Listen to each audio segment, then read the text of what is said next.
విద్యానామంతస్తిమిరమిహిరద్వీపనగరీ జడానాం చైతన్యస్తవకమకరాంధశ్రుతిచిరీ దరిద్రాణం చింతామణిగుణనికా జన్మజలధౌ నిమగ్నానాం దంష్ట్రామురరిపువరాహస్య భవతి శుక్లాంబరధరం విష్ణుం శశివర్ణం చతుర్భుజం ప్రసన్నవదనం ధ్యాయేత్ సర్వవిఘ్నోపశాంతయే. వందే గురుపదద్వంద్వమవాంగ్మానసగోచరం రక్తశుక్లప్రభామిశ్రం అతర్క్యం త్రైపురం మహః. నారాయణం నమస్కృత్య నరం చైవ నరోత్తమం దేవీం సరస్వతీం వ్యాసం తతో జయముదీరయేత్.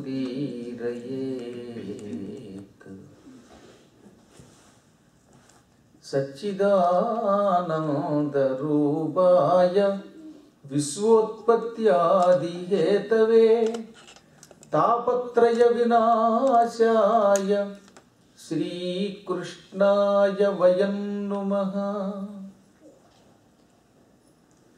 హయగ్రీవుడు అనే ఒకనొక దివ్యనామంతో అద్భుతమైనటువంటి అవతారమూర్తి శ్రీ మహావిష్ణువు మణిపర్వత ప్రాంగణంలో అమ్మవారు ఉండేదేమో మణిద్వీపం, ఆ అమ్మని ప్రసన్నం చేసుకునే పర్వతం మణిపర్వతం.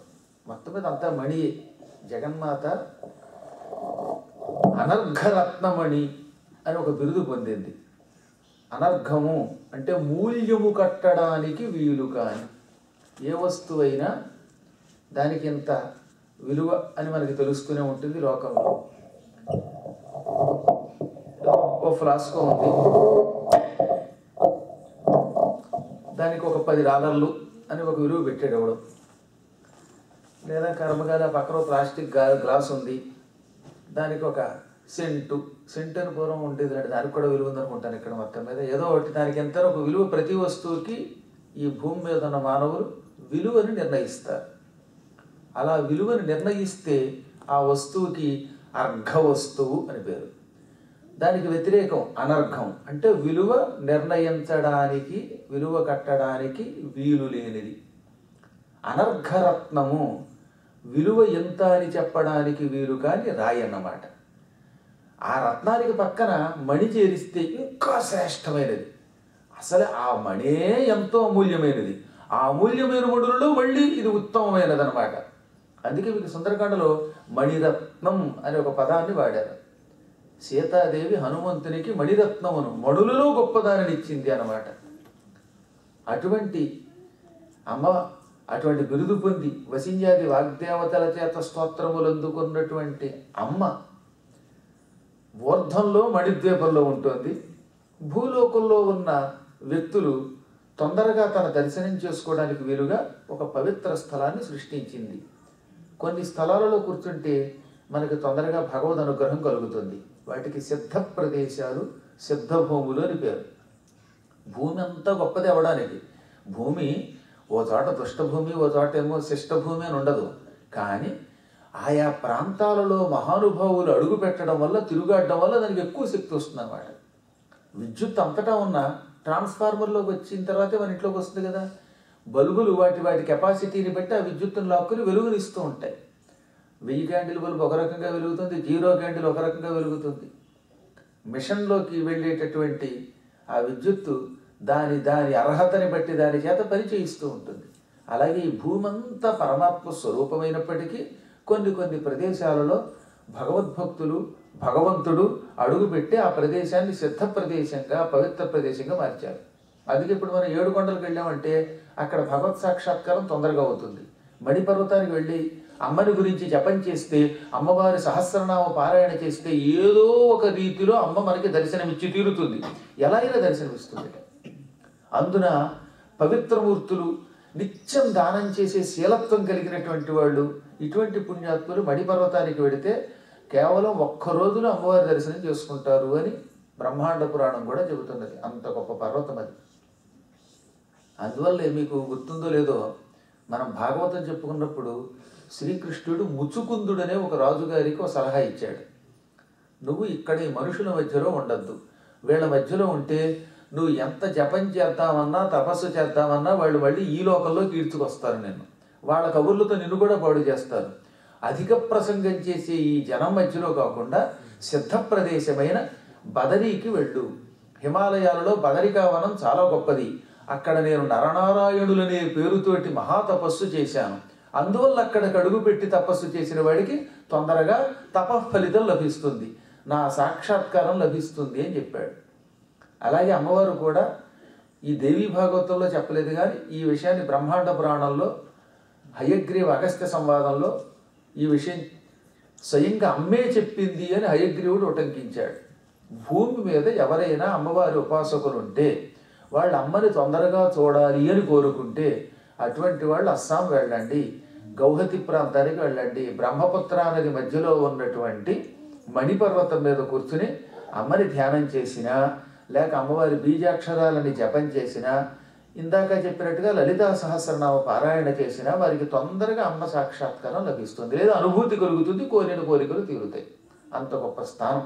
ఎందుకంటే సృష్టి ఆరంభ కాలంలో భగవంతుడు హయగ్రీవుడు, విష్ణుమూర్తి అవతారాలలో పవిత్ర అవతారమైన హయగ్రీవుడు స్వయముగా తపస్సు చేసిన స్థలం అది. విష్ణువుకి మొత్తం 22 అవతారాలు ఉన్నాయి. ఆ 22 అవతారాలలో ఒకటి హయగ్రీవ అవతారం అన్నమాట. సహజంగా లోకంలో 10 అవతారాలు బాగా ప్రసిద్ధికి ఎక్కడం వల్ల వాటిని తలుచుకుంటున్నాం, కానీ ఆయనకి మొత్తం ఉన్నవి 22 అన్నమాట. ఆ 22లో ఈ హయగ్రీవ అవతారం జ్ఞానావతారము అని పిలువబడుతుంది. ఆ అవతారమూర్తి స్వచ్ఛమైన రూపంతో వెళ్ళి మణిపర్వతంలో పూర్తిగా 1000 ఏళ్ళు అమ్మవారిని ధ్యానం చేశాడు. ఈయన సౌహు అనే బీజాన్ని జపం చేశాడు. ఆయన ఇది గొప్ప శక్తిని ఇస్తుంది. బీజాలలో ఒక్కొక్క బీజానికి ఒక్కొక్క శక్తి ఉంటుందని చెప్పాం కదా. అందులో సౌహకారం ఏం చేస్తుంది? శరీరాన్ని, మనస్సుని దృఢంగా ఉంచుతుంది. అందుకే దానికి శక్తి కూటం అని పేరు. శ్రీమద్వాగ్భవ కూటేతి బీజం మధ్యకూటేతి శక్తి, శక్తి కూటేతి కీలకం అని వరుసగా చెప్పామే. ఐం అంటే వాగ్భవ కూటము, క్లీంకారం మధ్యకూటము అనగా కామరాజ బీజము, కోరిన కోరికలను తీర్చే బీజము. ఈ 3 అక్షరాలకి చాలా గొప్ప శక్తి ఉన్నది. ఐం అనే ఒక్క బీజాన్ని జపం చేస్తే వాక్ శక్తి లభిస్తుంది. అమ్మ అనుగ్రహంతో అనర్గళంగా మాట్లాడగలుగుతాడు. మాట్లాడడం ఒక ఎత్తు, వాడు ఏమంటే అది అవుతుంది. నీకు పిల్లలు పుడతారంటే పుడతారు, పుట్టనంటే పుట్టరు, నువ్వు మోక్షానికి వెడతావు అన్నాడా వాడు. ఈ అహంకార జప నిష్ఠాగరిష్ఠుడు, వాడి వాక్శుద్ధి వల్ల అది ఫలించి తీరుతుంది. అందుకే అహంకార జప నిష్ఠ కలిగినటువంటి వ్యక్తులు తొందరపడి ఎవరిని ఏం అనకూడదని కూడా చేస్తున్నాం. వాళ్ళ కోపంతో ఏదైనా అన్నారంటే అయిపోతుంది. ఇంకా రెండవది క్లీంకారం అన్నదే, ఇది కోరిన కోరికలు తీర్చే బీజం. కామము అంటే కోరిక, కోరిక తీర్చే బీజం కామబీజం. కానీ కామబీజం అనకుండా కామరాజబీజము అన్నారు. కోరిన కోరికలు తీర్చడములో ఇంతకంటే గొప్ప బీజం మరొకటి లేదు. అందుకే దానికి ఉన్నత స్థానం, మహాబీజం అది. కాకపోతే గురువుల ద్వారా మాలాగా ఉపాసన చేసే వాళ్ళ దగ్గర ఉపదేశం పొందకుండా మాత్రం సొంత పెత్తనంతో పుస్తకాల్లో చదివి చేస్తే ప్రయోజనం ఉండదు. ఉపదేశము లేని బీజోచ్చారణ కొన్ని అనర్థాలకి దారి తీస్తుంది. ఇంతకీ క్లీం అనేది కామరాజు బీజం. ఈ మూడవది సౌఫ్ ఉందే, దానికి శక్తి కూటం అని పేరు. కొంతమందికి మనోధైర్యం ఉండదు, అన్నిటికీ పిరికితనమే. వాడిలో అన్ని శక్తులు ఉన్నా మంచి వంట చేయగలడు ఒకడు, కానీ నేను చేస్తే బాగుండదేమో అని పీక్కుంటాడట. నిజంగా వాడు చేయగలుగుతాడు, ఏదైనా చేయగలుగుతాడు. అలాగే ఒక్కొక్కడు బాగా కారు డ్రైవ్ చేయగలడు, అయినా నేను చేయలేనేమో అనుకుంటాడు. మన ఏవ ప్రధానం హి కారణం బంధమోక్షయో, అన్నిటికీ మనస్సే మూల కారణం. ఈ మనస్సు చాలా గొప్పది. నీవు తలుచుకుంటే ఈ ప్రపంచంలో చెయ్యలేనిది లేదు. నరుడు తలుచుకుంటే నారాయణుడు అవ్వగలడు. ఏమంటే ఆకాశగంగను భూలోకానికి తీసుకొచ్చినవాడు ఎవడు? భగీరథుడు. ఆయన భూమి మీద పుట్టినవాడే. ఇవాళ ధ్రువుడు అనే పేరుతో నక్షత్ర మండలంలో నివసిస్తున్నాడే. ధ్రువుడు నక్షత్రం కోసమా? ఆ మండలానికి అధిపతి ఆయన. అలా ధ్రువ నక్షత్రంగా ఒక అద్భుతమైన పరిపాలన సాగిస్తున్న మహానుభావుడు ఆయన కూడా మానవుడే. ఈ భూలోకం నుంచి ఎవరైనా గొప్పవాళ్ళు అయ్యారు. నారదుడు కేవలం దాసీపుత్రుడు. కాబట్టి మానసికమైన ధైర్యము పొంది భగవంతుణ్ణి మేము పొందగలము అని భావించిన మహానుభావులంతా పైకి వెళ్ళారు. మేము ఎందుకు మనకి మనం ఏం చేస్తాం అనుకున్నవాడు ఇక్కడే ఉంటాడు. ఇది ఒక పెద్ద గొడవ అన్నమాట, బలహీనత. అన్నిటికీ చూడండి చాలా మంది మనమేం చేస్తాం, అందులో మన అందరినీ కలుగుతారు. పైగా నాకు ఒక మిత్రుడు ఉండేవాడు అండి, గురువు గారు మనం ఎక్కడ పేస్ అవుతామండి అనేవాడు. మనం ఎక్కడ పేస్ అవుతాం అంటే నేను పేస్ అవుతాను, నువ్వు పేస్ అవ్వకపోతే నీ కర్మది, మధ్యలో నన్ను ఎందుకు కలుగుతావు. వాడు ఎప్పుడు నా చిన్నప్పటి నుంచి 1వ క్లాస్ నుంచి, నేను 1వ క్లాస్ చదవలేదు, డైరెక్ట్ ఒకేసారి 4వ తరగతిలో వేశాను మా నాన్నగారు. చిన్నప్పుడు స్కూల్కి ఎక్కువ పంపకూడదు పిల్లల్ని, హాయిగా ఆడుకునేవాళ్ళని 8 ఏళ్ళు వచ్చేదాకా దర్జాగా ఆడుకోనిచ్చి ఒక్కసారి డైరెక్ట్ 4th క్లాస్. అలా చిన్నప్పుడు ఎక్కువ ఆడుకున్న పిల్లలు ఆరోగ్యంగా ఉంటారు, తెలివితేటలతో ఉంటారని ఆయన చెప్పేవారు. నిజంగా ఆయన చెప్పినట్టుగా ఒకేసారి 4వ తరగతిలోకి వెళ్ళిన వాళ్ళు అందరూనేమో గోల్డ్ మెడలిస్టులు అయ్యారు. అలా కాకుండా ఎల్కేజీ రాగానే ముందే డొనేషన్ కట్టి స్కూల్లో చేర్చిన పిల్లలంతా ఆత్మహత్యలు చేసుకుంటారు రకరకాల కాలేజీల్లోకి వెళ్ళి. అసలు ఎల్కేజీ అంటారు ఏంటండి, కడుపులో ఉన్నవాడు ఆడో మగో తెలియదు, ఈలోపు అప్లికేషన్ పెట్టుకొస్తారు. తెలుసా, గర్భవతులు ఎక్కడున్నారో వెతుకుతున్నారు ఇప్పుడు ఆంధ్రప్రదేశ్లో, అంటే మొత్తం భారతదేశంలో. గర్భవతి అయ్యింది స్త్రీ అని తెలియగాను అప్లికేషన్ ఇచ్చి ఎయిదర్ స్త్రీ ఆర్ పురుష్ అని రాసేసి ముందు వాళ్ళు ఏదైనా పర్వాలేదు మేము అని దీనికి అడ్మిషన్ అంట. అప్పటికి ముందు నుంచి డబ్బు కట్టాలి. ఏంటి దుస్థితి, రాను ఇంకేమైపోతుందో తెలియదు. ఎవరైనా ఆడుకుంటున్నారండి, ఆటలు లేవు పాటలు లేవు, ఇంత దుబ్బు కళ్ళదోళ్ళు పిల్లలకి, వాళ్ళేమో అనారోగ్యం పాలైపోతున్నారు. ఉత్సాహం ఏముంటుంది, చక్కగా పిల్లలు హాయిగా ఆడుకోవాలి, ఒక రోజైనా ఆడుకోవాలి. ఈ మధ్యన యూపీలో అదే చేశాడు ఆయన.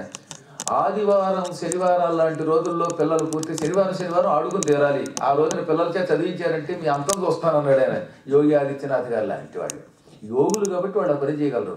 మనకి ఎక్కడ చూసినా 300 మంది రోగులు. ఇంత పూర్వం ఓ 10 ఏళ్ళు మనల్ని పరిపాలించిన దరిద్రపు రోగుల నుంచి ఈ మధ్యన యోగుల మధ్యలో పడుతున్నాం. కాబట్టి ఎట్టి పరిస్థితుల్లో విద్యా విధానానికి ఒక నియమం ఉన్నది. శ్రీకృష్ణ పరమాత్మ 8 ఏళ్ళు నిండేదాకా ఆడుకున్నాడు. 8 ఏళ్ళు అయ్యాక ఉపనయనం అయ్యాక విద్యాభ్యాసానికి వెళ్ళాడు. అందుకే జగద్గురు అయ్యాడు. ఇంచుమించుగా ఇక్కడ ఉన్నవాళ్ళు చాలా మంది అంతా చిన్నప్పుడు హాయిగా ఆడుకున్నారు. ఇసుకబడిలో చదువుకున్న వాళ్ళంతా ఇప్పుడు వాళ్ళు ఏమయ్యారు, హాయిగా సాఫ్ట్వేర్ అయ్యారు. ఇసుకలో కూర్చున్నవాడే సాఫ్ట్వేర్ అవుతాడు, గుర్తుపెట్టుకోండి. లేకపోతే వాడి బతుకు హార్డ్వేర్. అక్కడ కూర్చుంటాడు, వాడికి ఏం చేయలేదు, అలా ఈ నీరసంతో.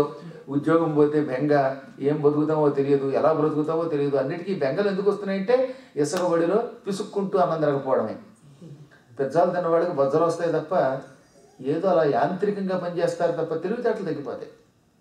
ఇవన్నీ దృష్టిలో పెట్టుకుని ఎప్పుడూ కూడా మనిషికి మానసిక శక్తి చాలా అవసరము అని ఒకానొకప్పుడు సృష్టి ఆరంభ కాలంలో ఋషులు చెప్పారు. ఈ మానసిక శక్తి ఉన్నప్పటికీ శారీరక శక్తి లేకపోతే మనిషి మంచి దృఢమైన మనస్సు కలిగిన వాడు, కానీ ఎప్పుడు చూసినా చీదుకుంటూ దగ్గుకుంటూ కక్కు అనుకుంటూ తింటే అరక్క నానయాత్ర పడితే మళ్ళీ అది కష్టమే. కాబట్టి శరీరము దృఢంగా ఉండాలి, మనస్సు దృఢంగా ఉండాలి. ఈ రెండింటిని దార్ఢ్యంతో ఉంచే శరీర దార్ఢ్యం, మానసిక దార్ఢ్యం ఇచ్చేటటువంటి బీజం సౌహు. అందుకే దానికి శక్తి కూటము అన్నారు. మనశ్శరీరాలు రెండింటిని అత్యంత దృఢంగా ఉంచుతుంది ఈ జపం చేసిన వాడిని. ఈ 3 అక్షరాలు విడివిడిగా ఉపాసకులు చెయ్యొచ్చు. సామాన్యులు ఉన్నారనుకోండి, వాళ్ళకి నిత్యం ఉపాసన చేసే అవకాశం ఉండదు, నియమం పాటించలేరు. పొద్దున్నే ఏదో ఉద్యోగానికి వెళ్ళినటువంటి వాడు ఇవాళ రెస్ట్ రూమ్ అనే పేరుతో ఒక రెస్ట్ రూమ్లోకి వెళ్తే కాళ్ళు కడుక్కునే అవకాశాలు లేవు పాప వాళ్ళకి. ఎంతసేపు గుడ్డ ముక్కలతోటే కాలక్షేపం కదా.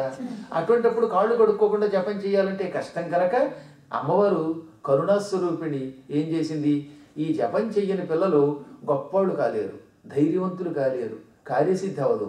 అలాగని జపం విడివిడిగా చేస్తే నిష్ఠ కావాలి. ఈ 2 అక్కర్ లేకుండా పిల్లల్ని బాగు చేయాలని ఐం క్లీం సౌహ్ మళ్ళీ వెనక్కి తిప్పి సౌహ్ క్లీం వైం, దీనికి బాలామంత్రం అని పేరు. బాలామంత్రం అమ్మవారు చాలా చిన్న పిల్ల రూపంలో మనల్ని కాపాడడానికి పనికొచ్చే మంత్రం. ఈ మంత్ర జపం చేస్తే అమ్మ ఎప్పుడు ఏం చేస్తుంది, మన ఇంట్లో 8 ఏళ్ల లోపు ఉండే బాలికా రూపంలో నడయాడి తిరిగి మనల్ని అనుగ్రహిస్తుంది. చిన్నపిల్లలకి నియమం ఏముంది, 8 ఏళ్ల లోపు ఉన్న పిల్లలకి నియమం లేదు, నిష్ట లేదు. వాళ్ళు మన ఒళ్ళో మలమూత్ర విసర్జన చేసినా మనం తట్టుకుంటాం. ఇప్పుడు 14 ఏళ్ళు వచ్చిన పిల్లాడు కూడా తండ్రిని ఏడిపిస్తూ ఉంటేనే తట్టుకుంటారు అమెరికాలో, ఆంధ్రాలో.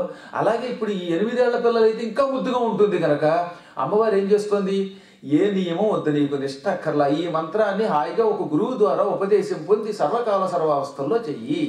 నీకు పెద్దగా శుచి లేకపోయినా ఈ మంత్రం చేస్తే నేను నిన్ను అనుగ్రహిస్తాను, చిన్నపిల్ల రూపంలో నీ ఇంట్లో తిరుగుతాను, నీ మనస్సులో ఉంటాను, నీ వెంట ఉంటాను, నీకు ఏ పనైనా చేసి పెడతాను అని అమ్మ వరం ఇచ్చింది. అందుకే బాలా మంత్రం సులభ మంత్రం. కానీ ఎంత సులభమైనా మళ్ళీ ఈ బయట ఉన్నప్పుడు మైలు వచ్చినప్పుడు అప్పుడు మాత్రం చేయకూడదట. విమానంలో ప్రయాణం చేస్తున్నారు 14 గంటలు హాయిగా శాన్ ఫ్రాన్సిస్కోలో వారానికి 6 రోజులు ఎయిర్ ఇండియా వేశాడు, డైరెక్ట్ ఢిల్లీ, ఇంకెక్కడ దిగక్కర్లా, ఏ దరిద్రపు తురక కంట్రీలో దిగి గొడ్డు మాంసం తిరక్కర్లా, చెత్తా చెదారం తిరక్కర్లా. కానీ 14 గంటలు 14.5 గంటలు ప్రయాణం చేసేటప్పుడు 10 సార్లు బాత్రూమ్కి వెళ్ళి వస్తాడే, అయినా పర్వాలేదుట. కాళ్ళు కడుక్కోపోయినా ఈ మంత్రం లో జపం చేసుకోవచ్చు గురువు ఉపదేశం ఉంటే. దాన్ని బట్టి చూడండి ఈ మంత్రం ఎంత సులభ సాధ్యమైన మంత్రము. సులభముగా జపము చేయడానికి పనికొచ్చే ఈ మంత్రాన్ని అమ్మ ఇచ్చింది. నేను ఇవన్నీ ప్రామాణికంగా అనేక మంత్రశాస్త్రాలు పురాణాలు అభ్యసించి చెబుతున్నమాట. నిత్యము చెయ్యొచ్చు, తింటూ తిరుగుతూ పడుకుంటూ కూడా చెయ్యొచ్చు. అలా చేస్తే ఎలా తరిస్తారో దానికి ఉదాహరణ అబ్బాయిని అడగండి, కావాలంటే చెప్తాడు. గురువు దగ్గర ఒకసారి 1 సంవత్సర కాలం జపం చేస్తే దాని ఫలితం ఎలా ఉంటుందో, మంత్ర ఉపాసన ఏమిటి, ఇవన్నీ మనకి తెలుస్తాయి. విజయని అడిగితే టక్కని చెబుతాడు అనమాట. నేను ఇతరుని కాదు, చాలా మంది మీద ప్రయోగం చేసి చెబుతున్నాను. ఒక అతను ఎదురుగుండా ఉన్నాడు, ఇలా లేకుండా ఉన్నవాడు కొన్ని వేల మంది ఉన్నారు. బాలామంత్రం సర్వకాల సర్వావస్థలలో భక్తితో చేస్తే తప్పక వాడికి ఫలితం ఇస్తుంది. కాకపోతే వాళ్ళకి శ్రద్ధ కూడా కావాలి. నేను కూడా విమానంలో ప్రయాణం చేస్తున్నప్పుడు సాధ్యమైనంతవరకు అవకాశం ఉన్నప్పుడు ఎలా ఉన్నా సరే లోపల జపం చేస్తూనే ఉంటాను. ఇప్పుడు ఇందులో ఒక్కొక్క బీజానికి ఒక్కొక్క శక్తి ఉందని చెప్పాను కదా. ఈ మహానుభావుడు సౌహ్ అనేటటువంటి ఒక్క బీజాన్ని తీసుకుని హయగ్రీవుడు మణిపర్వతం మీద పూర్ణం వర్ష సహస్రంతో పూర్తిగా 1000 సంవత్సరాల కాలం జపం చేశాడు. 1000 ఏళ్ళు పూర్తయింది. అమ్మవారు ఆయనకు ఎదురుగుండా సాక్షాత్కరించింది. ఎలా ప్రత్యక్షమయ్యింది? సచామర రమావాణి సవ్యదక్షిణ సేవిత. ఒక పక్కన సరస్వతి, మరో పక్కన లక్ష్మి, ఈ ఇద్దరితో కలిసి దర్శనం ఇచ్చింది. ఏ వైపు ఎవరుండాలి? ముందుగా సచామర, చామరములతో కూడి చేతుల్లో చామరములు పట్టుకున్నారు. చమరీ మృగము అని ఒక మృగం ఉన్నది. ఆ మృగము యొక్క వెంట్రుకలని గుదిగుచ్చి వెండిలోనో బంగారంలోనో ఎత్తడిలోనో కూరిస్తే దానికి చామరము అని పేరు. గుళ్ళో విష్ణుగా అమ్మవారికి అది నిజానికి చమరీ మృగం యొక్క వెంట్రుకలు. ఇప్పుడు ఆ చమరీ మృగాలు ఎక్కువగా హిమాలయ పర్వతాలలో మానస సరోవరానికి దగ్గర ఎక్కువ ఉంటాయి. ఇప్పుడు చైనాలో ఉన్నాయి. వాటిని ఇంగ్లీష్లో యాక్స్ అంటాం. యాక్స్ వైఏఎక్స్ యాక్స్, సంస్కృతంలో చమరీ మృగం అంటాం. దాని యొక్క వెంట్రుకల్ని కత్తిరించి చక్కగా పట్టుకొచ్చి ఒక చీపురు కట్టేట్టుగా కట్టేసి మనం దాంతో అమ్మవారికో అయ్యవారికో వేవనలు వీస్తున్నాం. ఈ చామరములు ఎంత ఎక్కువ వీస్తే మనకి ఈ సంసారంలో దుఃఖాలు అంత తొందరగా తొలగుతాయి. చామరం వేచటం వల్ల ఒక లాభం ఉన్నది. షోడశోపచారాల్లో ఒక్కొక్క ఉపచారానికి ఒక్కొక్క లాభం ఉన్నది. అందులో చామరం వల్ల చామరాత్ దుఃఖ వినాశనం అని సుస్పష్టముగా బృహస్పతుల వారు మంత్రశాస్త్రంలో రాశారు. నాయన ధూపాద ఐశ్వర్యం, ధూపం ఇస్తే నీకు పదవి లభిస్తుంది, ధూపం వల్ల సంపదలు లభిస్తాయి, దీపం వల్ల అజ్ఞానం తొలగుతుంది, జ్ఞానం లభిస్తుంది, చామరం వల్ల వెంటనే నీకు కావలసినటువంటి అద్భుతమైన సౌకర్యాలు అనేకము లభిస్తాయి. వీటన్నిటి వల్ల కూడా దుఃఖం తొలగిపోతే కదా మనకి ఆనందం కలిగేది. అందువల్ల దుఃఖం తొలగడానికి చామరం వేచాలి అన్నారు. చామరాత్, చామరమును వేచడం వల్ల దుఃఖ వినాశనం, దుఃఖం అనేది నశించిపోతుంది. అందువల్ల ఎప్పుడూ కూడా అమ్మవారికి లక్ష్మీదేవి సరస్వతి ఇద్దరూ కూడా చామరములు వేస్తారు. తద్వారా మాకు దుఃఖం రాకూడదనే కాకుండా ఈ లోకంలో ఉన్న వాళ్ళకు కూడా దుఃఖం తొలగాలి అనే కోరికతో ఇస్తారు వాళ్ళు. ఈ చామరానికి ఒక గొప్ప లక్షణం ఉంది. చామరం వీచేవాడికి ఎలాగో దుఃఖం తొలగిపోతుంది, దాన్ని భక్తితో చూసిన వాడికి కూడా దుఃఖం తొలగుతుంది. అందుకే గుళ్ళో అర్చకుడు అలా విసురుతూ ఉంటే మనం దగ్గరికి వెళ్ళి అది పీక్కుని లాక్కుని ఆయన చేతులు బలంగా నేను వేస్తానని ఏకర్లా ఆయన వీస్తూ ఉంటే శ్రద్ధగా మనం చూసినా కూడా అది ఫలితమే. దానివల్ల కూడా మనకు దుఃఖ వినాశనమే అవుతుంది. దాని గొప్పతనం అటువంటిది అనమాట. ఇప్పుడు నైవేద్యం పెడితే మనకి అనేక లాభాలు ఉన్నాయని చెప్పారు అనుకుందాం. అందరూ గుళ్ళోకి వెళ్ళి నైవేద్యం పెట్టలేదుగా. ఆ పెడుతున్నప్పుడు ప్రోత్సహించినా దానం చేసినా దానివల్ల కూడా మనం ఫలితమే పొందుతాం. ఇప్పుడు ఇంతకీ సచామర, చేతిలో చామరములు పట్టుకున్న రమ, ముందు లక్ష్మి, తర్వాత వాణి, సవ్య దక్షిణ సేవిత. సవ్యం అంటే ఎడమ, అపసవ్యము అంటే కుడి. గుర్తుపెట్టుకోండి, సంస్కృతంలో అపసవ్యం అంటే ఎడం కసమా, సవ్యము అనగా ఎడమ, దక్షిణ అంటే కుడివైపు. కుడివైపు ఎవరున్నారు? సరస్వతి ఉన్నది. ఎడం వైపు ఎప్పుడు లక్ష్మి ఉండాలి. ఇది మనకి ఈ లలితా సహస్రనామ పుస్తకాలు ప్రింటింగ్ చేసేవాడు బండబూతులు అనమాట. అది మహాపాపం, అలా చేయకూడదు, చాలా పొరపాటు అది. ఎప్పుడూ కూడా అమ్మవారికి ఈ లక్ష్మీదేవి ఇటు ఉండాలి, సరస్వతి అటు ఉండాలి. వాడికి ఏమో సంస్కృతం రాదు, వచ్చింది ఇప్పుడు తమిళం వాళ్ళు ఎక్కువ వేస్తారు దాన్ని. వాళ్ళకి తమిళం వాళ్ళకి ఎక్కువగా సంస్కృతం మీద పట్టుండకపోవటం వల్ల ఏదో పొరపాటు అనమాట. గుర్తుపెట్టుకోండి, సచామర రమ వాణి సవ్య అంటే ఎడం వైపున రమ, వాణి కుడివైపున దక్షిణ, సేవిత వీళ్ళిద్దరి చేత సేవింపబడుతోంది. ఈ సరస్వతి నటు లక్ష్మిని ఇటు పంపాలి. పంపకపోతే ఆ ఫోటోను మీరు ఎంతకాలం పూజించినా రావలసిన ఫలితం రాదు, సక్రమమైన ఫలితం ఇవ్వదట. సక్రమమైన ఫలితం ఎందుకు రావడం లేదు కలియుగంలో లలితా సహస్రనామం చదివినా అంటే, మనం ఊహించేటటువంటి పటములో లేక ప్రతిష్ఠించినటువంటి విగ్రహాల దగ్గర ఈ నియమం లేకపోతే కూడా మనకి ఫలితం ఉండదు. ఒక వ్యక్తి ఆ వ్యక్తి ఉండాలి. ఇప్పుడు పాస్పోర్ట్లో పద్మాకర్ గారి ఫోటో పెట్టి రావు గారు ఎడతానంటే కుదరదు. అక్కడ ఎవరి ఫోటో వాళ్ళదే ఉండాలి. అలాగే అమ్మవారిని కూడా అంతే, ఎవరి ప్లేస్ వాళ్ళది, ఎవరి సీటు వాళ్ళది. మార్చుకోవడానికి ఒప్పుకోరు వాళ్ళు, వచ్చింది ఎప్పలది. అందువల్ల చెప్పొచ్చేది ఏంటంటే, అమ్మవారు మొత్తం మీద సచామర రమావాణి సవ్యదక్షిణ సేవితే ప్రత్యక్షమైంది. ఒకవైపున లక్ష్మి, మరొక వైపున సరస్వతులతో అమ్మ ఎదురుగా చతుర్భుజములతో 4 చేతులతో ప్రత్యక్షమయ్యింది. ఈ 4 చేతులతో ఎటువంటి ఆసనం మీద ప్రత్యక్షమయ్యింది? పైగా పంచప్రేత మంచాధిశాయిని అయి ప్రత్యక్షమయ్యింది. అమ్మవారు 5 ప్రేతములతో కూడిన మంచం మీద, ఇలాంటి బల్ల మీద కూర్చుని ప్రత్యక్షమైంది. మంచం అంటే బల్ల, పడుకోవడానికి మురికొచ్చేది ఏదైనా బల్ల. సంస్కృతంలో మంచః, తెలుగులో మంచం అయింది. మంచం అనేది అంటే పడుకోవడానికి కూర్చోవడానికి పనికొచ్చేది. మంచానికి ఏముండాలి? 5 కోళ్ళు ఉండాలి. 5 కోళ్ళు అన్నాం సంస్కృతంలో, అలాగ కోళ్ళు అంటాం. కానీ తెలుగులోకి వచ్చేసరికి దాన్ని 4 కోళ్ళు మధ్యలో బల్ల అంటాం. ప్రేతములు అంటే సహజంగా మనందరి దృష్టిలో ప్రేతం అంటే చచ్చిపోయిన శవం. కానీ నిజానికి ప్రేతము అంటే చచ్చిన శవం అని కాదు. యతః ఉత్కృష్టమైనది, ప్రయతః ప్రేతః, ప్ర ప్లస్ యతః ప్రేతః అవుతుంది. ఎంతకంటే గొప్పది లేదు. ప్రకృష్టమైనది, చాలా గొప్పది. శవానికి కూడా ప్రేతం అని ఎందుకు పేరెట్టారు అనుకుంటారు? చచ్చిన వాడు అంత మంచిగా లేడు. బ్రతికొండగా పాపాలు చేస్తాడు కనుక చచ్చాక అవకాశం లేదు కనుక. బ్రతికొండగా వాడు ఇష్టం వచ్చినట్టు అబద్ధాలు ఆడతాడు, నోటుకు వచ్చినట్టు మాట్లాడతాడు అనుకోండి. చచ్చాక ఏం మాట్లాడగలడు పాపం? అంటే చచ్చి కూడా దరిద్ర నామాలు రాసి పాపాలు చేయొచ్చు, కానీ మాట్లాడలేడు కనుక, కనీసం అబద్ధాలు ఆడలేడు కనుక, బూతులు తిట్టలేడు కనుక, బాత్తు బూతు హే అనలేడు కనుక చచ్చిన వాడిని శవం అన్నారు. ఎప్పుడైనా చచ్చిన వాడిని మనం తిట్టం కనుక పూర్వకాలంలో వాడికి ఏమని పేరెట్టారు? ప్రేతః. పాపం వాడు ఇంకేం మాట్లాడతాడండి, ఎంత మంచివాడు, వాడు అంత మంచివాడు లేడు. ఈ లోకంలో ముగ్గురు మంచివాడు ఉన్నారట. అజాతశ్చ, పుట్టనివాడు ఎప్పుడు మంచివాడే. వాడు పుట్టలేదు కదా, వాడు ఎవడో తెలియదు కాబట్టి అజాతుడు మంచివాడే. మృతశ్చ, చచ్చినవాడు మంచివాడే. భెత్తవు లిఖిత ఏవచ, గోడ మీద బొమ్మ కింద ఉన్నవాడు మంచివాడే. ఫోటో కదా మాట్లాడదు పాపం. ఈ ముగ్గురు తప్ప తక్కిన వాళ్ళు అందరిలో అంతో ఎంతో పాపము పుణ్యం ఉంటుందిట. మీలాంటి మహాత్ముల్లో కూడా అంతో ఎంతో పాపం ఉంటుందిట. ఏం చేస్తాం మరి, తప్పదు కనుక. మీరు అడగచ్చా, ఈ బాబమ్మ అంత మంచి వాళ్ళలో కూడా పాపం ఉంటుందని? ఏం చేస్తారు, ఎంతో గొప్పవాళ్ళే, కానీ ఎంతో కొంచెమైన లోపం ఉండొచ్చు. ఒక 5 నిమిషాలు లేటుగా వచ్చారు కూడా చిన్న స్వల్ప దోషం ఉండొచ్చు.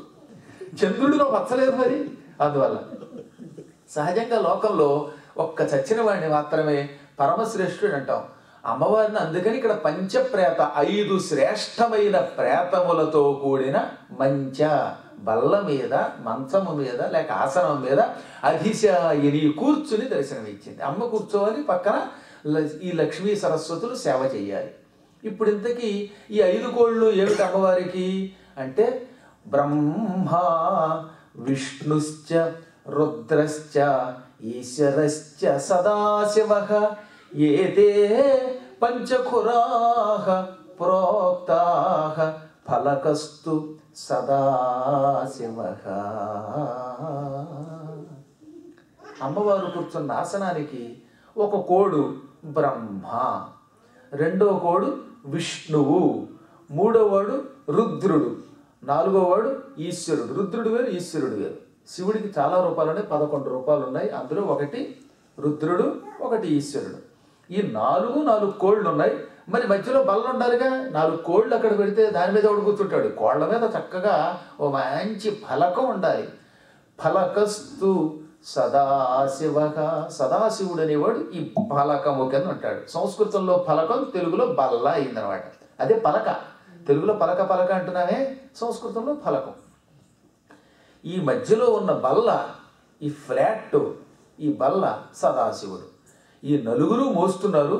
బల్ల రూపంలో సదాశివుడు అమ్మని కూర్చోబెట్టుకుంటున్నాడు. అందుకే మీకు ఇప్పటికి కూడా మా పీఠానికి వస్తే మీకు తెలుస్తుంది. మా పీఠంలో అమ్మవారి విగ్రహం, చిన్న విగ్రహం ఉంటుంది కదా, అక్కడ సరిగ్గా అమ్మవారు సదాశివుడి మీద కూర్చుని ఉంటుంది. కింద నలుగురు కనపడతారు అన్నమాట. మొట్టమొదట ప్రతిష్ఠించినటువంటి అమ్మ మా చిన్నమ్మవారు ఉందే, లలితాదేవి. ఆవిడ పంచప్రేత మంచాధిశాయి. ఇప్పుడు పెద్దదయ్యాక మహాసర లలితాదేవిని ప్రతిష్ఠించాం. అందుకే పక్కన అభిషేకానికి మాత్రం ఈ అమ్మవారిని కూడా అట్టే పెడతాం.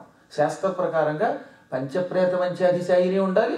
వీటికి అతీతమైనటువంటి శృంగార మండపంలో కూర్చుని ఉండే అమ్మవారు ఉండాలని నియమం అన్నమాట. ఈసారి ఒక్కసారి పీఠానికి వచ్చినప్పుడు మీకు అడిగితే చూపిస్తాను. ఆ సదాశివుడు ఆ శిలామూర్తిగా ఉంటాడు, అమ్మ పైన కూర్చుని ఉంటుందన్నమాట. ఈ విధముగా పంచప్రేత మంచాధిశాయిని ఈ బ్రహ్మ, విష్ణువు, రుద్రుడు, ఈశ్వరుడు నలుగురు 4 కోళ్లుగా మధ్యలో బల్ల కింద సదాశివుడు ఉండగా ఆ సదాశివుడి మీద కూర్చుని 4 చేతులతో జగన్మాత లలితా పరాభట్టారిక మహాకామేశ్వరి ప్రత్యక్షమయ్యింది. ఒక పక్కన రమ, మరో పక్కన సరస్వతి సేవిస్తూ ఉండగా అప్పుడు ఆ రూపాన్ని చూచి ఆయన పులకించిపోయి అద్భుతమైన ప్రార్థన చేశాడు. ఈ ప్రార్థన చేసినంతసేపు ఆయనకు లోపల ఏదో లోపం ఉందేమో నా ప్రార్థనలో అనిపించింది. అందువల్ల కొంత బెంగతోటే పూజించాడు, మానసికమైన అశాంతితోటే ప్రార్థించాడు. జగన్మాత అంది, ఇదేదో విచిత్రంగా ఉంది. నా వంటి జగన్మాత నీ మహాతపస్సుకు మెచ్చుకుని ప్రత్యక్షమైతే సంపూర్ణమైన ఆనందంతో భక్తితో స్తోత్రం చేయలేక కొంచెం చింతిస్తున్నట్టు కనబడుతున్నావేమిటి, ఏదో తెలియని అశాంతితో ధ్యానం చేస్తున్నావేమిటి అన్నది. అప్పుడు ఆయన అశాంతిగాకేంటి, నీవా దివ్యమంగళ విగ్రహంతో ప్రత్యక్షమయ్యావు. ఆ రూపం ఇంత ఎంత అని పొగడలేము. ఆ పొగడ్డానికి కావలసినంత భాషా జ్ఞానం నా దగ్గర లేదు. ఏ నామంతో నిన్ను స్తుతించాలో తెలియటం లేదు. అందుకని స్తోత్రం చేయలేక వెంగెట్టుకున్నాను అన్నట్టే. ఇప్పుడు అమ్మ ప్రత్యక్షం అయ్యింది, స్తోత్రం ఎలా చేయాలో తెలియదు. ఒక్కొక్కడిని వేదిక మీద మాట్లాడడానికి పిలిచామనుకోండి, వాడు ఏమంటారు కాసేపు కూడా పాపం ఎలా మాట్లాడాలో తెలియట్లేదండి, ఏం మాట్లాడాలో తెలియట్లేదండి ఆయ్ అంటారు. అంటే వాడికి కాసేపు బుర్ర పని చేయడం లేదనమాట. ఇది సామాన్య మానవులకైతే అలా ఉంటుంది, కానీ పరమాత్ముడికి కూడా, హయగ్రీవుడికి కూడా అమ్మని ఏ నామంతో స్తోత్రం చెయ్యాలి, ఏ నామంతో జపం చెయ్యాలి అని అనుమానం పట్టుకొని ఈ సంశయంతో ఉండిపోయాడు ఆయన. అప్పుడు ఆవిడ, ఓహో నువ్వు ఇప్పటివరకు చేసిన ప్రార్థన చాలా గొప్పదే, అందులో లోపం లేదు. భగవంతుడు ఎవరికి ఎంత శక్తి ఇస్తే అంత శక్తితో ధ్యానం చెయ్యాలని నువ్వే లోకానికి బోధించావు. కాబట్టి నీవు చేసిన స్తోత్రం నాకు సంపూర్ణంగా ఆనందమే ఇచ్చింది, దుఃఖమే పోలేదు. ఇంకెందుకు నీకు బెంగ అంటే, కాదు నిన్ను అనేక నామాలతో స్తోత్రం చేయాలని నాకు కోరికగా ఉంది. ఆ కోరిక తీరకపోతే ఏదో కొరత మిగిలిపోతుంది. కాబట్టి నా కోసం నీ సహస్రనామాన్ని ప్రసాదించు అని కోరాడు ఆయన. సహస్రనామాన్ని నాకు నేనే రాసుకుంటే బాగుంటుంది అందే మళ్ళీ అమ్మవారు. అమ్మవారిని నీకు సంబంధించిన 1000 నామాలు నాకు ఇవి అంటే, ఇప్పుడు ఎవడికి పోయేది వాడు రాసుకుంటే బాగుంటుంది. నేనే పద్మాకర్ గారు ఇలా అందంగా ఉంటాడు, మెడలో కండో వేసుకుంటాడు, నా మీద పద్యం రావు గారు చెబితే బాగుంటుంది, లేకపోతే ఇంకొక ఆయన చెబితే బాగుంటుంది. కానీ నేను పద్మాకర్ నా మీద ఏం చెప్పుకుంటానండి, ఎంతకి చెట్ట ఇతరుల మీద చెప్పాలి, తన మీద తాను కవిత్వం చెప్పుకుంటే ఏం బాగుండదు. ఆత్మస్థుతి పరనింద రెండూ చేయకూడదని శాస్త్రం, అందులో ఆత్మస్థుతి అసలు చేయకూడదు. అది అమ్మవారికి వర్తించదు నిజానికి. అయినప్పటికీ నా స్తోత్రం నేనే రాసుకుంటే ఏం బాగుంటుంది అనగా, ఏమో ఏం చేస్తావో తెలియదు, నీవు నాకు స్తోత్రం ఇచ్చేదాకా, ఆ స్తోత్రం పూర్తయ్యేదాకా నేను ఈ కొండ విడిచిపెట్టను, మళ్ళీ వైకుంఠానికి వెళ్ళనన్నాడు ఆయన. అప్పటిదాకా నా బదులు సుదర్శన చక్రం పైన పరిపాలన చేస్తుంది అనగానే అప్పుడు అమ్మవారు సరే అయితే అలాగే నీ కోసం ఆపలే చేస్తాను అని తక్షణం అదృశ్యురాలైపోయి తన మణిద్వీపంలో ఒక మహాసభ చేసింది. అప్పుడు ఆవిడ శరీరం నుంచి 8 మంది దేవతలు పుట్టుకొచ్చారు. వసిని, కామేశ్వరి, మోదిని, విమల, అరుణ, జయిని, సర్వేశ్వరి, కౌళిని అని పిలువబడే 8 మంది దేవతలు. వాళ్ళకి వాగ్దేవతలు అని పేరు. వాళ్ళ అనుగ్రహంతో ఉంటేనే, వాళ్ళ అనుగ్రహం లేకపోతే మాట్లాడలేమని, వాళ్ళ అనుగ్రహం ఉంటే మాట్లాడతామని మొదటి రోజునే చెప్పాను మీకు. ఈ 8 మంది దేవతల్ని పిలిచి, ఓ వాగ్దేవతలారా, భూలోకంలో మణిపర్వతంలో నా పరమభక్తుడు హయగ్రీవుడు కఠోర తపస్సు చేసి నా దర్శనం పొంది కూడా నన్ను స్తోత్రం చేయలేకపోయాననే దుఃఖంతో ఉండిపోయాడు. ఆయన బాధ తీర్చాలి, ఆయన కోసం, నా సంతోషం కోసం మీరు సహస్రనామ స్తోత్రం ఒకటి రాయండి అన్నది. అప్పుడు వాళ్ళు కూర్చుని ఒక్కరి తర్వాత ఒకరు ఒక్కొక్కరు 10 శ్లోకాలు. ఒక ఆవిడ 10 రాయగానే మళ్ళీ రెండో ఆవిడ ఇంకో 10 రాయడం మొదలుపెట్టిందిట. అలా సాధారణంగా జంట కవులు కవిత్వం చెబుతారు. వీళ్ళాక 8 మంది అష్ట కవులు, వాళ్ళు కవయిత్రీమణులు, వాగ్దేవతలు, వాళ్ళంతా కలిసి కూర్చుని 183 శ్లోకాలతో శ్రీ మహాలలితా సహస్రనామ స్తోత్రం రాశారు. ఈ స్తోత్రాన్ని ఆవిష్కరించాలి. ఎంత పుస్తకం గొప్పగా రాసినా దాన్ని ప్రింట్ చేసిన ఆవిష్కరణ సభ కూడా బాగుండాలండి. అందుకని అమ్మవారు ఒక శుభముహూర్తంలో కార్తీక పూర్ణిమ నాడు ఈ ఆవిష్కరణ సభ పెట్టింది. అందుకే కార్తీక పూర్ణిమకి అంత విలువ. ఆ పూర్ణిమ నాడు సభ పెట్టి శ్రీమన్నారాయణుడిని హయగ్రీవుడిని కూడా పిలిచింది. హయగ్రీవుడు అమ్మ పక్కన కూర్చున్నాడు. వాగ్దేవతలు లేచారు. సభలో అమ్మవారికి వందనం చేశారు. అప్పుడు ఈ మహాసహస్రనామ స్తోత్ర పారాయణ చేశారు. ఆ స్తోత్రం మీద కానీ సభ అంతా పూర్తిగా నిశ్శబ్దంతో ఉండిపోయేదట. మీరు చూడండి, ప్రథమ పీఠికలో ఉన్న శ్లోకాలు ఇవి. క్షణకాలం సభ అంతా నిస్తబ్దమైపోయిందనమాట. ఒక పక్క నిశ్శబ్దం, స్తబ్దం. స్తబ్దం అంటే ఏమిటి? దుఃఖం వల్ల ఇంకో దాని వల్ల కాదు, బుర్ర తక్కువ కాదు, ఆనందం ఎక్కువైపోయింది. బ్రహ్మానందం అయిపోయినప్పుడు, జీవికి ఆనందం ఎక్కువ కలిగినప్పుడు నోట మాటలు రావట. అందుకనే ఆత్మజ్ఞానం కలిగిన వాడు వాక్కులు తక్కువగా వెలారుస్తాడు. జ్ఞానం తక్కువగా ఉన్నప్పుడు అస్తమాట అరుస్తారు. అందులో వాగ్దేవతల కంఠం ఎటువంటి కంఠం అండి! వాడు పలుకుతూ ఉంటే గులాబీ రేకులు ఒంటికి తగిలినట్టుంటే అంత మెత్తగా మృదువైన కంఠం అనమాట. పెద్ద బండగొంతుకుతో అరిస్తే సంగీతం ఏముంటుంది అందులో? అందుకని మృదువుగా, ఎక్కడ మంద్రం, ఎక్కడ ఉచ్చస్థాయి ఉండాలి, ఎక్కడ తక్కువ ఉండాలి, ఎక్కడ మధ్యమం ఉండాలి, ఇవన్నీ తెలుసుకుని శబ్దాన్ని ఎలా ఉచ్చరించాలో అలా ఉచ్చరించారట వాడు. అంత కోమల కంఠంతో, కోకిల కంఠంతో వినిపించారు వాడు. అందుకే అది విని ఆ మాధుర్యం నుంచి బయటికి రాలేక అందరూ అలా ఉండిపోయారు. చాలాసేపు అలాగే నిశ్శబ్దంగా ఉండిపోయింది వాతావరణం. అప్పుడు ఆ నిశ్శబ్దాన్ని తీరుస్తూ జగదంబ అన్నది, చూచారా, వాగ్దేవతలు అద్భుతమైనటువంటి స్తోత్రాన్ని ఇచ్చారు. ఇటువంటి స్తోత్రం ప్రపంచంలో మరొకటి లేదు. నానేన సదృశం స్తోత్రం శ్రీదేవి ప్రీతిదాయకం. ఈ స్తోత్రముతో సమానమైన అనేన స్తోత్రం, ఈ స్తోత్రముతో సదృశం పోల్చదగినది, సాటి వచ్చేది నా అంచేత నా అనేనా నానేనా అన్నమాట. ఈ స్తోత్రముతో సాటి వచ్చే స్తోత్రం, శ్రీదేవికి ఆనందం కలిగించే స్తోత్రం ఈ భువనాలలో ఎక్కడా లేదు.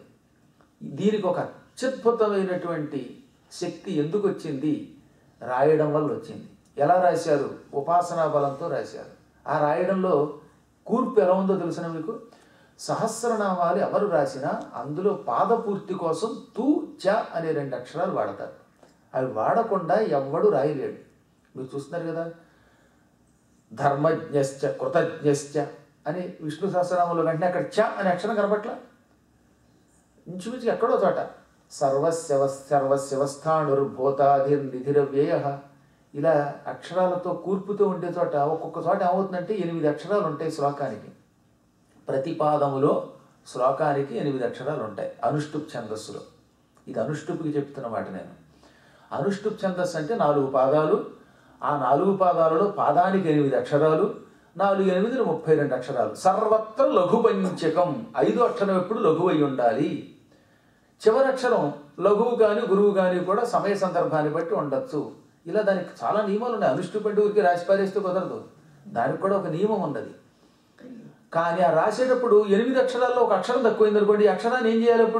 అప్పుడు వేదవ్యాసులు వారు ఏం చేస్తారన్నమాట, చక్కగా వచ్చానో తూ అనో చేరుస్తాడనమాట. విశ్వం విష్ణురు వషట్కారో భూత భవ్య భవత్ ప్రభు భూత భృద్భావో పోతాత్మ పరమాత్మ అచ్చ. చూసారా చివర పోతాత్మ తర్వాత పరమాత్మ రాశాక ఇంకో అక్షరం లేదు అక్కడ. అందుకని ఏం చేశాడు? పోతాత్మ పరమాత్మ తర్వాత చా మరియు అని తర్వాత ఇంకో నెక్స్ట్ నామం పెడతాడు. ఈ తూకి చాకి మరియు అని అర్థం. ఇంగ్లీష్లో అండని అంటానే, అలాగే సంస్కృతంలో తూచాలు వాడతాం అన్నమాట. వీటిని సాధారణంగా అర్థం చెప్పుకోకర్లా, మరియు పాదపూర్తి కోసం అలా వాడతాం అంతే. ఒక ఆయన్ని సంస్కృత శ్లోకాలు తెలుగులో అనువాదం చేయమన్నారట. ఆయన ఏం చేశాడు? భగవద్గీత అనువాదం చేస్తూ భవాన్ భీష్మశ్చ కర్ణశ్చ కృపశ్చ సమితింజయ అశ్వత్థామా వికర్ణశ్చ సౌమదత్తిస్తథైవచ. ఈ వరస ఎన్ని చాలు ఉన్నాయి ఇందులో. పాప ఆయన అనువాదం చేయమంటే ఆయనకి కొత్త అనువాదం, పెద్దగా అనువాదం చేయడం తెలియదు. అందుకని ఏం చేశాడు? నీవును భీష్ముడును మరియు కర్ణుడును మరియు అర్జునుడును మరియు సౌమదత్తియును ఇది అన్నిటికీ తూ చే వచ్చిన చోటల్లో ఏం చేశాడు అనమాట, మరియు మరియు అని రాశాడు. అందుకని ఏమన్నారు, తూచే తప్పకుండా రాశారు రా అన్నారు.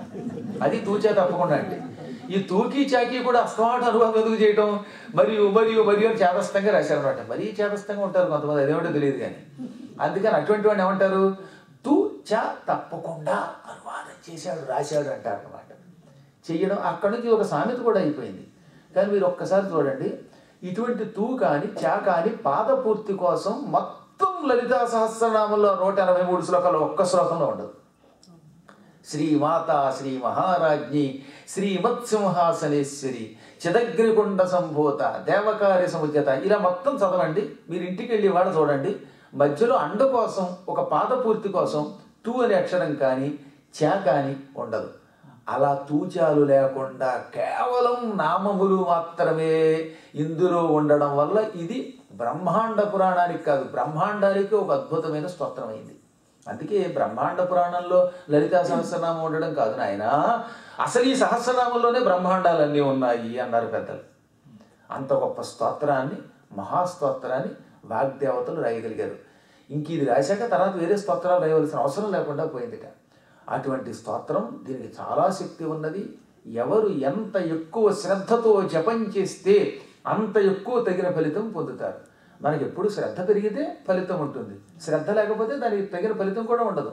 ఓ సముద్రం దగ్గరికి వెళ్ళాం, ఫ్లాస్క్ పట్టుకెడితే ఫ్లాస్క్తోటే నీళ్లు తెచ్చుకుంటాం, బిందె పట్టుకెడితే బిందె నీళ్లు తెచ్చుకుంటాం. ఎవరి అదృష్టం బట్టి వాళ్ళకి. నీళ్లు తెచ్చుకునేవాడు కొందరైతే అందులో దూకి అనర్ఘరత్నాలు ఏరు తెచ్చుకునేవాడు కొందరు ఉంటారు. ఈ బ్రహ్మాండ పురాణములో ఉన్న లలితా సహస్రనామం ఎంతో గొప్ప శక్తి కలిగినది. దానిని ఆయా వ్యక్తులు వారి వారి ఉపాసనా బలంతో ఉపయోగించి మహత్తరమైన ఫలితం పొందుతూ ఉంటారు. ఫలితం పొందడానికి మన శ్రద్ధే మూల కారణం. కొన్ని దరిద్రపు జాతకాలు ఉంటాయి, అందులో జాతకంలో ఉండదు కానీ తెలియదు, ఎప్పుడు వాడి కార్యసిద్ధి అవ్వదు. అటువంటి వాడు నిష్ఠాగరిష్ఠుడై ఈరోజు ఈ లలితా సహస్రనామ పారాయణ చేస్తున్నాను, ఈ పని అవ్వకపోతే నీ మీద ఒట్టని చెప్పి కూర్చుని భక్తితో చదవమనండి. మళ్ళీ మధ్యలో దరిద్ర ఫోన్లు మాట్లాడకూడదు. అక్కడ ఫోన్ మొగ్గానే వాడికి భయం, ఏమొచ్చేసిందోనని. ఏమీ మొలగదు. ఈ కాసేపట్లో 3వ ప్రపంచ యుద్ధం రాదు, వచ్చినా నువ్వేం చేయగలవు, ఇంట్లో ఫోన్ మాట్లాడవు కదా. వాడు ఎవడో నీకు వాట్సాప్లో పంపాడు అనుకో, 3వ ప్రపంచ యుద్ధం వచ్చింది, లేకపోతే ఏదో వైరస్ వచ్చింది, మీ మెయిల్ ఓపెన్ చేయొద్దు, రోజు ఇవి తప్ప ఏమున్నాయి. లేదా వాడు ఎవడో ఏదో ఉపన్యాసంలో అన్నట్ట అన్నవాడి అంతా చూసేస్తాం ఇంటికి వెళ్ళి. మొత్తప్పుడు వీళ్ళు ఎన్ని కొట్టుకు తెచ్చిపోతారో, వాడు కులం పేరు చివ తగిలించుకుంటాడు. ఆ పేరు నువ్వు ఎత్తావంటే ఇక పురాణంలో చెప్పేవాడి మీద దాడికి వెళ్ళిపోవడం. ఏం పెంచండి ఇదంతా అయోమయం కింద తయారయ్యారు ఈ మధ్యకాలంలోనూ. అసలు ఎంత కులాలు వదిలేయండి రా బాబు అని చెబితే అంత పెచ్చ పెరిగిపోతుంది అన్నమాట. ఇళ్ల మీదకి దాడి, యుద్ధం. ఈ పెచ్చ వల్ల ఏమవుతుందో చివరికి పౌరాణికులకి విసుగొచ్చి ఎందుకు వచ్చిందని ఉపన్యాసం చెప్పడం, ఎందుకంటే ఈ ఉపన్యాసం అని ఒకరి సన్యాసం పుచ్చుకుందాం అనుకుంటారు వాడు. దానివల్ల లోకం విధ్వంసం అయిపోతుంది. ఈ మధ్యకాలంలో ఇది ఒక విచిత్రమైనదనమాట. కంప్యూటర్లు వాట్సాప్లు రావడం వల్ల ఎంత లాభం ఉన్నదో అంత నష్టం కూడా వస్తుంది దాన్ని సక్రమంగా వినియోగించకపోతే. కాబట్టి ఇటువంటి తుచ్చమైన వాటిని విడిచిపెట్టి ఆ మంచి శ్రద్ధతో మనస్సుని నిగ్రహించి మనం ఏదైనా చేయగలిగితే దానివల్ల లలితా సహస్రనామాలు వచ్చి తీరుతుంది ఫలితం. నేను ఎందుకు చెబుతున్నానంటే, నా అదృష్టవశాత్తు నేను చెప్పినట్టుగా చేసిన శిష్యులు మహానుభావులు ఎందరో ఉన్నారు కనుక వాళ్ళంతా తరించారు కనుక ఉద్యోగాలు పొందిన వాళ్ళు ఉన్నారు, సంతానం పొందిన వాళ్ళు ఉన్నారు. గురువు గారు పొందలేకపోవచ్చు, కానీ గురువు గారి శిష్యులు మాత్రం పొందుతారు. ఎందుకంటే గురువుల కంటే గురువు దగ్గర ఉపదేశం పొందిన శిష్యులకి శ్రద్ధ ఎక్కువ ఉంటుంది. మనం ఏం చేస్తామంటే సహజంగా మన చేతిలో పని కదా అని చేయటం లేదట. చాలామంది గురువులకు ఉన్న లక్షణం ఏంటంటే మా ఇంట్లోనే మా అమ్మే కదా అనుకుంటారు. నిజం చెప్పనా, మా పీఠంలో ఉన్న అమ్మవారిని నేను దర్శనం చేసుకున్న దానికంటే నా శిష్యులు ఎక్కువ చూస్తున్నారు. రోజు రాగానే 108 ప్రదక్షిణలు వాడు చేస్తున్నారు. వీళ్ళు గుళ్ళోకి వెళ్ళేలోపు ఈ జనాలు వచ్చి కాళ్ళకి దండం పెట్టడం వల్ల ఇందులో పనిచేస్తున్నటువంటి ఈ పీఠంలో ఉన్నటువంటి వాడేమో దండం పెట్టుకోలేకపోతున్నాడు. అందుకని నేను కాశీలో పీఠం పెట్టాక మాత్రం అక్కడున్న రోజుల్లో పొద్దునపూట ఎవరికి ఇంటర్వ్యూ ఇవ్వదలుచుకోలేదు. అక్కడికి వెళ్ళి ఇంకక్కడే కూర్చొని జపం చేయాలని. ఈ భక్తులు ఏం చేస్తారంటే రాగానే మా గురువు గారిని కాళ్ళు పట్టుకుంటారు. గురువే దేవుడు, మా గురువు గారు తప్ప నాకు ఇంకెవడూ లేడంటాడు. ఎక్కడ గురువు గారు కూడా ఒక మానవుడే, గుర్తుపెట్టుకోండి. మీకు భక్తి ఉండడం సహజం, మీరు అలాగే ఉండాలి. కానీ ఉన్నారు కదా నీ పిచ్చాడు ఏమనుకుంటాడంటే నిజం సమండి నేను తలుచుకుంటే సాధించలేని ఎక్కడుంది అనుకుంటాడు వీడు. పైకి అండగానే లోపల ఉంటుంది. ఈ గురువులు మీరు చెప్పినట్టుగా ఎంత గొప్పవాళ్ళైనా ఎక్కడో చోట అంతో ఎంతో అహంకారం లేకుండా ఎలా ఉంటుంది, అది మానవ సహజం. ఆ సహజమైనది ఎక్కడైనా విజృంభిస్తే వీడికి పతనం మొదలవుతుంది. ఆ పతనం నుంచి తనను తాను రక్షించుకోవాలి జీవి. అందుకనే ఈ లలితా సహస్రనామం నీవు ఎంత శ్రద్ధతో ఎంత భక్తితో చేస్తే అంత లాభము అని అమ్మవారు చెప్పగానే హయగ్రీవుడు దానిని అమ్మ నీవే స్వయంగా ఉపదేశించాలన్నట్ట. వశించాది వాగ్దేవతలు చదివారు, చదివిన టేప్ రికార్డు చేసుకుని ఇంటికి వెళ్ళి విందాం అనుకోలేదు ఆయన. ఇంటికి వెళ్ళి వింటే టేప్ రికార్డరే అది, ఎదురుగుండా కూర్చుంటే ఉపదేశం అవుతుంది. పర్వాలేదండి గురువుగారు, నేను ఉపన్యాసానికి రాలేకపోయినా పంపేస్తారు వాట్సాప్లో, యూట్యూబ్లో పెడతారంటే యూట్యూబ్కి కొంతవరకే ఫలితం. ఇది ఐట్యూబ్, దీంతో ఉన్న విలువ యూట్యూబ్లో ఎక్కడ ఉంటుంది? కాబట్టి ఎప్పుడు కూడా ఎదురుగుండా కూర్చొని వినాలి. పాపం దురదృష్ట జీవులకి ఆ ఎదురుగుండా కూర్చునే అవకాశం భగవంతుడు ఇవ్వడం. ఏమైనప్పటికీ ఆయన ఏమన్నాడు, నీ ద్వారా ముఖాముఖి ఉపదేశం పొందాలనుకుంటున్నాను. ఏమంటే ఇలా అన్నాను, యూట్యూబ్లో చూడడం మానేయకండి, అది కూడా ఫలితమే. మళ్ళీ దాని ఫలితం దానికి ఉంటుంది. కాకపోతే ఏంటంటే $100 జీతం రావాల్సిన చోట 75 వస్తున్నట. గంటకి $100 సంపాదించేవాడికి 75 ఇస్తే ఆ పాతికిపోతే బాధే. మీకు ఎంత డబ్బు ఉండనా ఆ ఎక్స్ట్రా వచ్చే దాంట్లో ఉన్న ఆనందమే వేరు. పాతికిపోయిందని అంటాడు. అసలు ఇవ్వని వాడు ఏమండవు, కానీ వాడు పొరపాటున పక్కవాడికి 1000 ఇచ్చి వాడికి 500 ఇచ్చాడు అనుకోండి, ఎంత బాబు వాడికి 1000 వచ్చింది, నాకు 500 వచ్చింది. ఇంత పూర్వం వాడికి రూపాయి ఇవ్వలేదు ఎవడో, అయినా ఈ 500 కదా పక్కవాడి దాని మీద ఉంటుంది. ఆ ఎక్స్ట్రా అంటారు దాన్ని. సృష్టి రహస్యం అది, మీకు నాకరి కదా. ఈ ప్రపంచంలో ఎక్కడైనా సరే అస్సలు రాకపోయినా రోజు ఒక $100 ఇక్కడ ఎవడో పెట్టాడు అనుకోండి, వాడు ఒక రోజు ఇవ్వకపోతే ఇంకా ఆ పూట అనమాట. రోజు ఇచ్చేవాడు వీడికి ఏమైపోయిందో ఈ 100 వాడికేసే చూస్తాడు. అస్సలు ఇవ్వనివ్వండి ఏమో అక్కడ పాపం రోజు ఇస్తున్నాడు కదా వీడు, ఒక్కరోజు ఇవ్వకపోతే పంపే ములుగుతుంది. అయినా ఇది మానవ బలహీనత. కాబట్టి యూట్యూబ్లో చూసినా ఎంతో కొంత ఫలితం వస్తుంది, 75% వస్తుంది. ఎదురుగుండా కూర్చుంటే ఎప్పుడు కూడా గురు దర్శనం కూడా ఉంటుంది కదా, అందువల్ల సంపూర్ణ ఫలితం లభిస్తుంది. కాబట్టి పూర్వులు ఎదురుగుండా కూర్చోండి అన్నారు. ఏమైనా పర్వాలేదు. ఇప్పుడు అమ్మ స్వయముగా హయగ్రీవునికి ఈ లలితా సహస్రనామాన్ని స్తోత్రాన్ని మూలమంత్రపూర్వకంగా పంచదశి అని ఒక మహామంత్రం ఉన్నది, ఆ మంత్రపూర్వకంగా ఇచ్చింది. మంత్రం లేకపోయినా చెయ్యొచ్చు, మంత్రం ఉంటే అధిక ఫలితం కనుక మంత్రపూర్వకంగా ఇచ్చింది. అప్పుడు ఆ సహస్రనామాన్ని తీసుకుని ఆయన మణిపర్వతంలో బ్రహ్మపుత్ర మధ్యలో ఆ అస్సాములో గౌహతి దగ్గరకు వచ్చి అద్భుతమైన రీతిలో దాన్ని జపం చేశాడు. ఆయన చాలా కాలం జపం చేసుకుంటూ భూమి మీదేమో హయగ్రీవుడిగా ఉన్నాడు, మళ్ళీ వైకుంఠంలో తన దివ్యమంగళ విగ్రహంతో 2 చోట్ల 2 రూపాలతో ఉండగలడు. ఆయన ఎక్కడైనా ఎన్ని రూపాలతో అయినా ఉండగలడు. అందుకే విష్ణు అన్నారు ఆయన. మన కోసం ఇక్కడ హయగ్రీవుడిగా ఉన్నాడు, అక్కడ వైకుంఠంలోనే ఉంటాడు. మూల విరాట్ ఎప్పుడు అక్కడే ఉంటాడు. ఈయన కొంతకాలం ఇక్కడ ఉండగా ఒకనాడు ఆయన అదృష్టం మన అదృష్టం. ఎవరి అదృష్టం నేను చెప్పేది, ఆ వచ్చిన వాడి అదృష్టం, విష్ణు అదృష్టం అనుకోకండి సుమా. ఒక మహానుభావుడు అక్కడికి వచ్చాడు, ఆయనే అగస్త్యుడు. అగస్త్యుడు ఎప్పుడూ కూడా ఏ దేశానికి వెళ్ళినా, ఏ ప్రపంచానికి ఏ మూలకి వెళ్ళినా భార్యా సమేతంగానే పెడతాడు. అగస్త్యుడు అంటే మనలాంటి వాడు ఏంటి, మా ఆవిడ ఇంట్లో ఉంటుందండి నా దాన్నే పోతానని అనడానికి లేదు. ఏదో ఇంతకాలానికి నాకంటే ఆవిడకి వీసా వచ్చింది కాబట్టి తీసుకొచ్చాను, కానీ ఇంత పూర్వం ఒంటరిగా వచ్చానుగా. కానీ అగస్త్యుడికి వీసా లేదు, పాస్పోర్ట్ అక్కర్లా. ఆయన ఎక్కడికైనా తలుచుకుంటే నిమేష మాత్రంలో వెళ్ళగలడు. అందుకే ఆయన 6 రోజులలో శ్రీలంక వెళ్ళి రాముడికి ఆదిత్య హృదయం చెప్పాడు. మహానుభావులైన ఋషులంతా సముద్రం దాటి వెళ్ళిన వాళ్ళే. పిడివాదన ఉంటుందే ఈ మధ్యకాలంలో కొంతమంది అజ్ఞానులు, వాళ్ళే ఆగమాలు సృష్టించేసుకుని, ఇదిగో సముద్రం దాటకూడదట, అందులో 7 సముద్రాలు అసలు దాటకూడదట, సముద్రం దాటితే వీలేస్తారా? ఎవడు చెప్పాడండి, చెప్పమనండి. ఇందులో ఇదేమైనా వేద రహస్యమా? ఇవి ఆగమాలనే పేరుతో మనం సృష్టించుకున్నవే కదా. ఆయా సంప్రదాయాలు ఇవి. సన్యాసులకు ఎందుకు పెట్టారు అంటే 3 రోజులు దాటి సంధ్యావందనం చెయ్యకపోతే వాడు భ్రష్టుడు అవుతాడు, కర్మభ్రష్టుడు. అందుకే కంచి పరమాచార్యులు వారు ఏం చెప్పారు, ఒక ఆయన వచ్చి ఏమండి విదేశానికి పెడితే యజ్ఞోపేతం మార్చుకోవాలన్నారు నిజమేనా అడిగితే ఆయన వెంటనే చిరునవ్వుతో ఓ ప్రశ్న అడిగారు, నువ్వు అమెరికా నుంచి ఇక్కడికి రావడానికి ఎంతకాలం పట్టింది అంటే అప్పట్లోటే 28 గంటలు పట్టింది ఆయనకి. ఇంకేంటంటే ఫ్లైట్లు మారడం కొంత టైము. అయితే నువ్వు యజ్ఞోపేతం మార్చుకోక్కర్లేదు ఆయన, 3 రోజులు ఏకధాటిగా సంధ్యావందనం చేయకపోతే అప్పుడు ప్రాయశ్చిత్తం చేసుకుని యజ్ఞోపేతం మార్చుకుని అప్పుడు సంధ్యావందనం చేయాలి. సన్యాసుల కోసం ఇది పెట్టారు, అంతేగాని సముద్రం దాటకూడదని ఎక్కడా లేదు. కపిలుడు మొట్టమొదటి సముద్రం దాటాడు. కాలిఫోర్నియా అంటే కపిలారణ్యం ఇది ఒకప్పుడు. కపిలుడు అన్నీ దాటొచ్చి పశ్చిమ సముద్రంలో కూర్చుని తపస్సు చేశాడు. ఆయన సముద్రంలో కూర్చున్నవాడే. నారదుడు నిత్యం సముద్రంలో దాటుతూనే ఉంటాడు. రోజు ఆయన్ని మనం పూజించడంలో మరి నారదుడు ఎన్ని సముద్రాలు దాటాడు, పాల సముద్రం, సుధా సముద్రం, లవణ సముద్రం, ఇక్షు సముద్రం, దధి సముద్రం, ఈ సముద్రాలన్నీ దాటుతూనే ఉన్నాడు ఆయన. అగస్త్యుడు ఆ రోజుల్లో అన్ని సముద్రాలు దాటినవాడు. వశిష్ఠుడు సముద్రం దాటాడు. అసలు సముద్రం దాటిన వాడిని బహిష్కరించాలంటే విష్ణుమూర్తిని బహిష్కరించాలి, ఎందుకంటే ఆయన ఎప్పుడు సముద్రంలోనే ఉంటాడు. ఇంకా చెప్పనా, అసలు రోజు మనందరం బ్రహ్మగారు బ్రహ్మగారు అని అందరినీ పిలుస్తున్నాంగా. అసలు ఒరిజినల్ బ్రహ్మగారు ఉండేదే సముద్రంలో. ఎందుకని విష్ణువు క్షీర సముద్రంలో ఉంటే ఆ క్షీర సముద్రంలో ఉన్న విష్ణువు యొక్క నాభిలో నుంచి పుట్టిన తామర పువ్వులో ఉన్నాడు బ్రహ్మ. బ్రహ్మగారు సముద్రంలో ఉంటే ఆయన దర్శనానికి ఎంతమంది ఋషులు వెళ్ళలేదు, ఎంతమంది విప్రులు వెళ్ళలేదు. రోజు భూలోకం నుంచి మహానుభావులైన కౌండిన్య, అత్రి, మరీచి, దక్ష, కపిలాగస్త్య, దాక్షపాదాంగిర, శాండిల్య, క్రతు, కణ్వకుత్స, భృగు, విశ్వామిత్ర, మైత్రేయ, మార్కండే, యాసురి, వామదేవ, కపి, దుర్వాసో, బక, వ్యాఘ్రపాన్, మాండవ్యాది మహామునులు ఆయన దర్శనానికి రోజు వెళ్ళేవారు. వీళ్ళందరినీ బహిష్కరించాలి మనం. కాబట్టి ఈ పెచ్చలన్నీ దీనికి గల కారణం ఒకటి ఉన్నది. అవన్నీ ఇప్పుడు అనవసరంగానే నిశ్చింతగా జరగండి. ఈ మహానుభావుడు అగస్త్యుడు అలా అన్నీ తిరుగుతూ ఈ మణిపర్వతం దగ్గరికి వచ్చాట. రాగానే విష్ణువు గొప్ప ధ్యానం చేసుకుంటున్నాడు.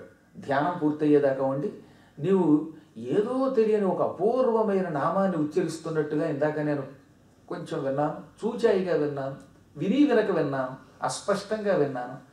ఏమిటా నామం అని అడిగితే అదే లలితా సహస్రనామం నాయన, దానిని నాకు అమ్మవారు స్వయంగా ఇచ్చింది, దాన్ని జపం చేసుకుంటున్నాను అన్నట్ట. నన్ను నీ శిష్యుణ్ణి చేసుకో, ధన్యాత్ముణ్ణి చెయ్యి. మంచి గురువు దొరికితే వెంటనే ఆయన కాడు పట్టుకోమని శాస్త్రం చెబుతుంది. మళ్ళీ వెనక ముందు చూడకూడదట. అందుకే అలసాని పెద్దనే ఉన్నారు, టక్కన నన్ను మీ శిష్యుని తీర్థయాత్ర వలనను ధన్యాత్ముగా చేయరే. నన్ను ఏది ఇంత గొప్పవాడిని, అక్కడ నన్ను అండంలో నా అంత గొప్పవాడు లేడని చెప్పుకోవడం, అయినా మీ శిష్యుణ్ణి, ఎంత గొప్పవాడిని అయినా నేను మీ శిష్యుణ్ణి, తీర్థయాత్రలు ఇచ్చి ధన్యాత్ముడి చేయండి అంటాడు. అందువల్ల ఎప్పుడైనా ఒక గొప్ప వ్యక్తి కనపడితే ఆయన దగ్గర విద్య సేకరించడానికి వినయముగా నన్ను మీ శిష్యుణ్ణి చేసుకోండి, మీ దగ్గర ఉన్న విద్య ప్రసాదించండి అని అడిగేవారు జ్ఞానులేని వాళ్ళు.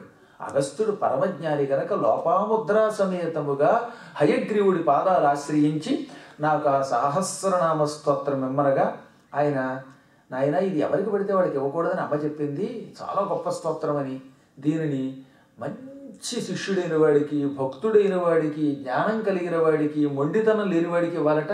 అందుకే అక్కడ చూడండి మీకు, నా శిష్యాయ, శిష్యుడు కాని వాడికి ఇవ్వకు. శిష్యుడు కాని వాడికి ఇస్తే ఉపయోగం ఉంది. గురువుగారి మీద భక్తి కావాలి. మా గురువు దేవుడు, ఆయన చెబితే ప్రాణమైనా ఇస్తాను అనేటటువంటి భక్తి కలిగితే వాడికి ఇవ్వాలి. అడ్డమైన వాడికి ఇస్తే రేపు పొద్దున వాడు గురుధిక్కారం చేస్తే వాడు నశిస్తాడు, ఈయనకి ఇబ్బంది. అందువల్ల శిష్యుడు కానివాడు ఇవ్వకూడదు. నా భక్తాయ, భక్తి లేని వాడికి అసలు ఇవ్వకూడదు. నిజంగా సహస్రనామ పారాయణ చేస్తే ఫలితం వస్తుందా అండి అన్నాడా, వాడికి భక్తి లేనట్టే. వాడిని ఎప్పుడూ కూడా శిష్యుడిగా స్వీకరించి అటువంటి వాడికి మంత్రదీక్షలు ఇవ్వకూడదు. నా శఠాయ, శఠుడికి కూడా ఇవ్వకూడదు, అశఠుడికి ఇవ్వాలి. శఠుడు అంటే మొండి పీనుగు అనమాట. ఎన్ని చెప్పండి, మీరు ఎన్ని చెప్పినా నాకు ఇలాగే చేయాలనిపిస్తుంది అంటాడు. నాయన ఈ పూట మైసూరుపాకు నైవేద్యం పెట్టాలంటే, మైసూరుపాకం ఎందుకు పెట్టాలండి, లడ్డూ పెట్టకూడదా అంటాడు. గురువుగారికి తెలియదేంటి మైసూరుపాకం పెట్టాలో లడ్డూ పెట్టాలో. గురువుగారికి పోగానే మైసూరుపాకం ఇష్టమైంది పెట్టమన్నాడు, పంపులిగిపోతుందా, లడ్డూ ఏ పెడతాను అంటే మనం ఏది అడిగితే అది పెట్టడమే సుఖం అండి. అంతేగాని ఏమండి నాకండి కాస్త పులిహార చేసి పెట్టండి అన్నాం అనుకోండి, పులిహార ఎందుకండి గురువుగారు, అదేదో టమాటా బాత్ చేయనా అంటుంది ఆవిడ. ఏ టమాటా బాత్ నేను ఎక్కడ తింటాను, దిక్మాల బాతు, అసలు బాతులు కోళ్ళు నేను తిన్నాను, మళ్ళీ టమాటా బాతు ఒకటి. కాబట్టి ఏది అడిగితే అది పెట్టడం ఒక ధర్మం. శఠుడు అంటే గురువులు ఏది చెబితే దానికి వ్యతిరేకంగా నడుచుకునేవాళ్ళు, మొండి పీనుగులు, గురువు చెప్పిన మాట వినరు. అటువంటి వాళ్ళకి ఇవ్వకూడదు. ఇవన్నీ దృష్టిలో పెట్టుకుని నీకు ఇవ్వాలో లేదో నేను అమ్మనే అడుగుతాను అన్నాడు ఆయన. అప్పుడు అగస్త్యుడు, నేను నిజంగా మీ శిష్యుడిని అండి, అమ్మని అడిగే ఇవ్వండి అన్నట్ట. వెంటనే స్వామివారి జగన్మాత ఈ అగస్త్యునికి ఇవ్వనా అంటే నిశ్చింతగా ఇవ్వవచ్చు, ఇతడు భక్తుడు, ఇతడి వల్ల ఏ విధమైన అపచారము జరగదు. ఈ లలితా సహస్రనామం నీవు గురువుగా అతడు శిష్యుడిగా లోక ప్రచారం పొందుతుంది. రేపటి నుంచి అంతా హయగ్రీవాగస్త్య సంవాదే అని ఇద్దరిని తలుచుకుంటారు. అందువల్ల నిశ్చింతగా ఇచ్చేయనగానే అప్పుడు ఆయన ఇచ్చాడు ఆ పర్వతం మీద. ఇదంతా బ్రహ్మపుత్ర దగ్గర ఉంది, అందుకు చెబుతున్నాను. ఈసారి నాతో కలిసి వెళ్ళండి, మా ఇద్దరు డబ్బులు కక్కుర్తి పడకుండా నన్ను కూడా తీసుకెళ్ళండి, హాయిగా చూడవచ్చు దగ్గరుండి. మీరు సొంతంగా పెడితే అంత వివరంగా తెలియకపోవచ్చు. కాబట్టి మొత్తం మీద ఏమైనా ఆ పర్వతం మీద హయగ్రీవుడు అగస్త్యునికి అద్భుతమైన స్తోత్రం ఇచ్చాడు. అప్పటి నుంచి లోకంలో ప్రసిద్ధికెక్కింది. అప్పుడు ఆయన అందులో వరసగా ఏ ఏ బీజములు ఏ ఏ విధమైన ఫలితాలు ఇస్తాయో చెప్పాడు. జనమేజయుడికి స్వయంగా చెప్పాడుగా వ్యాసుడి ఇదంతాను. అప్పుడు వ్యాసుడిని జనమేజయుడు అన్నాడు, ఐంకారం వాగ్బీజము అన్నావు. ఈ వాగ్బీజము యొక్క ప్రభావం దానిని జపించి తరించినటువంటి మహానుభావులు ఎవరైనా ఉంటే వాళ్ళ కథలు చెప్పు. మహాత్ముల కథయే పురాణం అంటే. జ్ఞానులు భక్తులను తలుచుకోవడం, వాళ్ళ చరిత్ర వినడం ఈ చెవులకి పండుగ లాంటిది. మహానుభావుల చరిత్ర ఎంత ఎక్కువ చదివితే అంత లాభం అన్నమాట. యోగుల కథ, సిద్ధుల కథ, భక్తుల కథ, ఇవే పురాణాలంటే. మనం కూడా శ్రద్ధతో ఉపాసన చేస్తే మనం కూడా యోగుల జాబితాలోకి వెళ్ళొచ్చు. ఎవరమైనా భక్తులమే అవుతాం కొంతకాలానికి. అందుకే జనమేజయుడు భక్తితో అడగ్గా అప్పుడు ఆయన చెప్పాడు, చెబుతున్నా వినైతేను. బాగా ప్రాచీన కాలంలో త్రేతాయుగంలో దేవదత్తుడు అని పేరు కలిగిన ఒక మంచి పండితుడు ఉండేవాడు. బాగా వేదాలు చదువుకున్నవాడు. ఈ వేద పండితుల్లో కూడా కొంచెం చేదస్థం కలిగిన వాడు ఆయన. ఎవరికైనా స్వరభంగం అయితే తిట్టేసి పట్టండి. ఈ వేదం నేర్పేటప్పుడు స్వరం తేడా వస్తే ఏం దిక్కుమాలాడా తిట్టేవాడు. అటువంటి వాడు ఆయన. పురా కోసల దేశేషు కశ్చిత్ దేవదత్తేతి సద్విజః. దేవదత్తుడు అనేవారు ఆయన్ని. మంచి పండితుడు, బాగా చతుర్వేదాలు చదువుకున్నవాడు, ధనవంతుడు. ఆ రోజులలో రోజు 1000 బంగారు నాణాలు చేతులతో దానం చేసేవాడు. పైగా వాడి 2 చేతులతో ఇలా దానం చేయటమే. సాధారణంగా ఒక 1000 నాణాలు బస్తాలు పక్కన పెట్టుకుంటే ఒక్కొక్కడికి వచ్చినవాడికి ఒక్కొక్క నాణ్యం ఇస్తారు దానం చేసేవాళ్ళు. అని ఎలా కాదట, 2 చేతులతో ఎన్ని వస్తే అని ఇచ్చేయటమే. ఆ వచ్చిన వాడికి ఆ పూటకి వాడి అదృష్టాన్ని బట్టి చేతిలోంచి వెళ్ళేవిట. ఒక 1000 మాత్రం ఆయన నియమం పెట్టుకుని దానం చేసేవాడు. రోజుకు 1000 బంగారు నాణములు దానము చేసినా తరగనంత అపూర్వమైన ఒక నిధి ఆయన పూర్వజన్మ సుకృతం వల్ల ఇంద్రుడు వాళ్ళ నాన్నగారికి ఇవ్వడం వల్ల ఇంట్లో ఉండేదట. తరగని నిధి అంటే ఎంత బంగారము దానము చేసినా మళ్ళీ అంత బంగారమే అక్కడ ఉంటుంది. ఆయన 1000 నాణ్యాలు దానం చేస్తే మళ్ళీ 1000 వచ్చేవిట. ఎంత సుఖం అండి దానివల్ల. ఈ కథ విన్నాక ఒక శిష్యుడు అడిగాడు, అలాంటి మంత్రం ఉంటే చెప్పండి, ఏటీఎం కార్డు పెట్టి రోజు ఓ 10,000 డాలర్లు తీసినా మళ్ళీ మర్నాడికి 10,000 వచ్చి కూడిపోయేలాగా అప్పుడు నేను ఉద్యోగం మానేసి మీతో తిరుగుతాను అన్నాడు. అప్పుడు అసలు తిరగవరా? ఇప్పుడంటే ఇంకా ఉద్యోగం చేసేనా వింటున్నావు? రోజు 10,000 డాలర్లు వస్తే ఇంకా ఏ స్కాలర్తో నీకు పని ఉంది, కాలర్ ఎగరేసి తిరుగుతావు. అప్పుడు నువ్వు జీరాని పనులు చేస్తావు ఆయన. అయినా ఆ మంత్రాలు ఉన్నా నీకెందుకు చెబుతాం, మేమే చేసుకుంటాం. కాబట్టి అవి ఎప్పుడు అలాంటి మంత్ర ఉపాసనలు సామాన్యులైన శిష్యులకి ఇస్తే దానివల్ల లాభం కంటే నష్టం ఎక్కువ ఉంటుంది. ఎప్పుడు అజ్ఞానులకి లౌకికమైనటువంటి వ్యామోహం కలిగినటువంటి వాళ్ళకి మంత్రాలను ఉపదేశిస్తే ఆ మంత్రాలు మంచి కంటే చెడ్డకు ఉపయోగపడతాయి. పాపాత్ములకి ఏ పాకిస్తాన్ టెర్రరిస్టుల దగ్గరికి వెళ్ళాడు అనుకోండి ఈ మంత్రం కూర్చొని, ఇంకేముంది వాళ్ళకి రోజు బంగారం వెళ్ళిపోతూ ఉంటుంది. ఇప్పటికే పాత నోట్లు రద్దయితే వస్తున్నారు వాళ్ళు. కుడితులు పట్టేలాగా అయిపోయారు తెలిసిన మీకు. మొత్తం మీద ప్రపంచంలో పాకిస్తాన్ టెర్రరిస్టులకి గొప్ప షాక్ అనమాట. వాళ్ళకి నష్టం ఇది. దాన్ని ఏదో రాజకీయ నాయకుల కొంతమంది గందరగోళం చేసినట్టు ఎందుకు చెప్పాలంటే మేము అందరం ఎప్పటికీ మనలాంటి జ్ఞానులు అందరం కూడా ఆయన వెంటే ఉంటాం. ఎందుకు చెబుతున్నానంటే పాపాత్మలకి ఎప్పుడు సంపదలు పెడితే ఆ సంపదల వల్ల అంతకంతకి విషాన్ని కక్కుతారు వాడు. కానీ ఈయన మంచివాడు కనుక భగవంతుడు 3 తరాల వరకు ఆ మణిని ఇచ్చాడు. ఈ దేవదత్తుని తండ్రి ఉన్నాడు, ఆయనకి ఇంద్రుడు ఇచ్చాడు ఒక దివ్యమణి. ఈ మణి ఇచ్చినప్పుడు ఏం చెప్పాడు, ఈ మణి నీకు నీ కొడుక్కి ఆ తర్వాత వాడికి 3 తరముల వరకే ఈ మణి మీ ఇంట్లో ఉంటుంది. ఆ 3 తరముల వరకు మీరు ఎన్ని నాణ్యములు తీసినా రోజుకు 1000 బంగారు నాణ్యములకి తక్కువ కాకుండా మీ ఇంట్లో పోగవుతూ ఉంటాయి. అది తరగని నిధి, అక్షయ నిధి అన్నాడు ఇంద్రుడు. అందువల్ల ఈయన రోజు 1000 నాణ్యాలు అలా దానం చేస్తే మళ్ళీ ఆ 1000 వచ్చి పడేవిట బస్తాలు. అందువల్ల ఆయనకి లోటు లేకుండా పోయింది. ఆయనకి పెళ్ళి అయిన తర్వాత 16 ఏళ్ల వరకు దాన ధర్మాలే చేశాడు. ఇంత దాన ధర్మం చేసిన పిల్లలు లేరట ఆయన పాపం. సంతానం లేక ఎంత బాధపడ్డాడు. సంతతి లేదనియడు ఘన చింతన ములమునిగి ముదిసి చిక్కెనకట. సంతానం లేదని బాగా బాధపడ్డాట. అక్కడ మీకు ఒక చిన్న రహస్యం చెప్పాలి.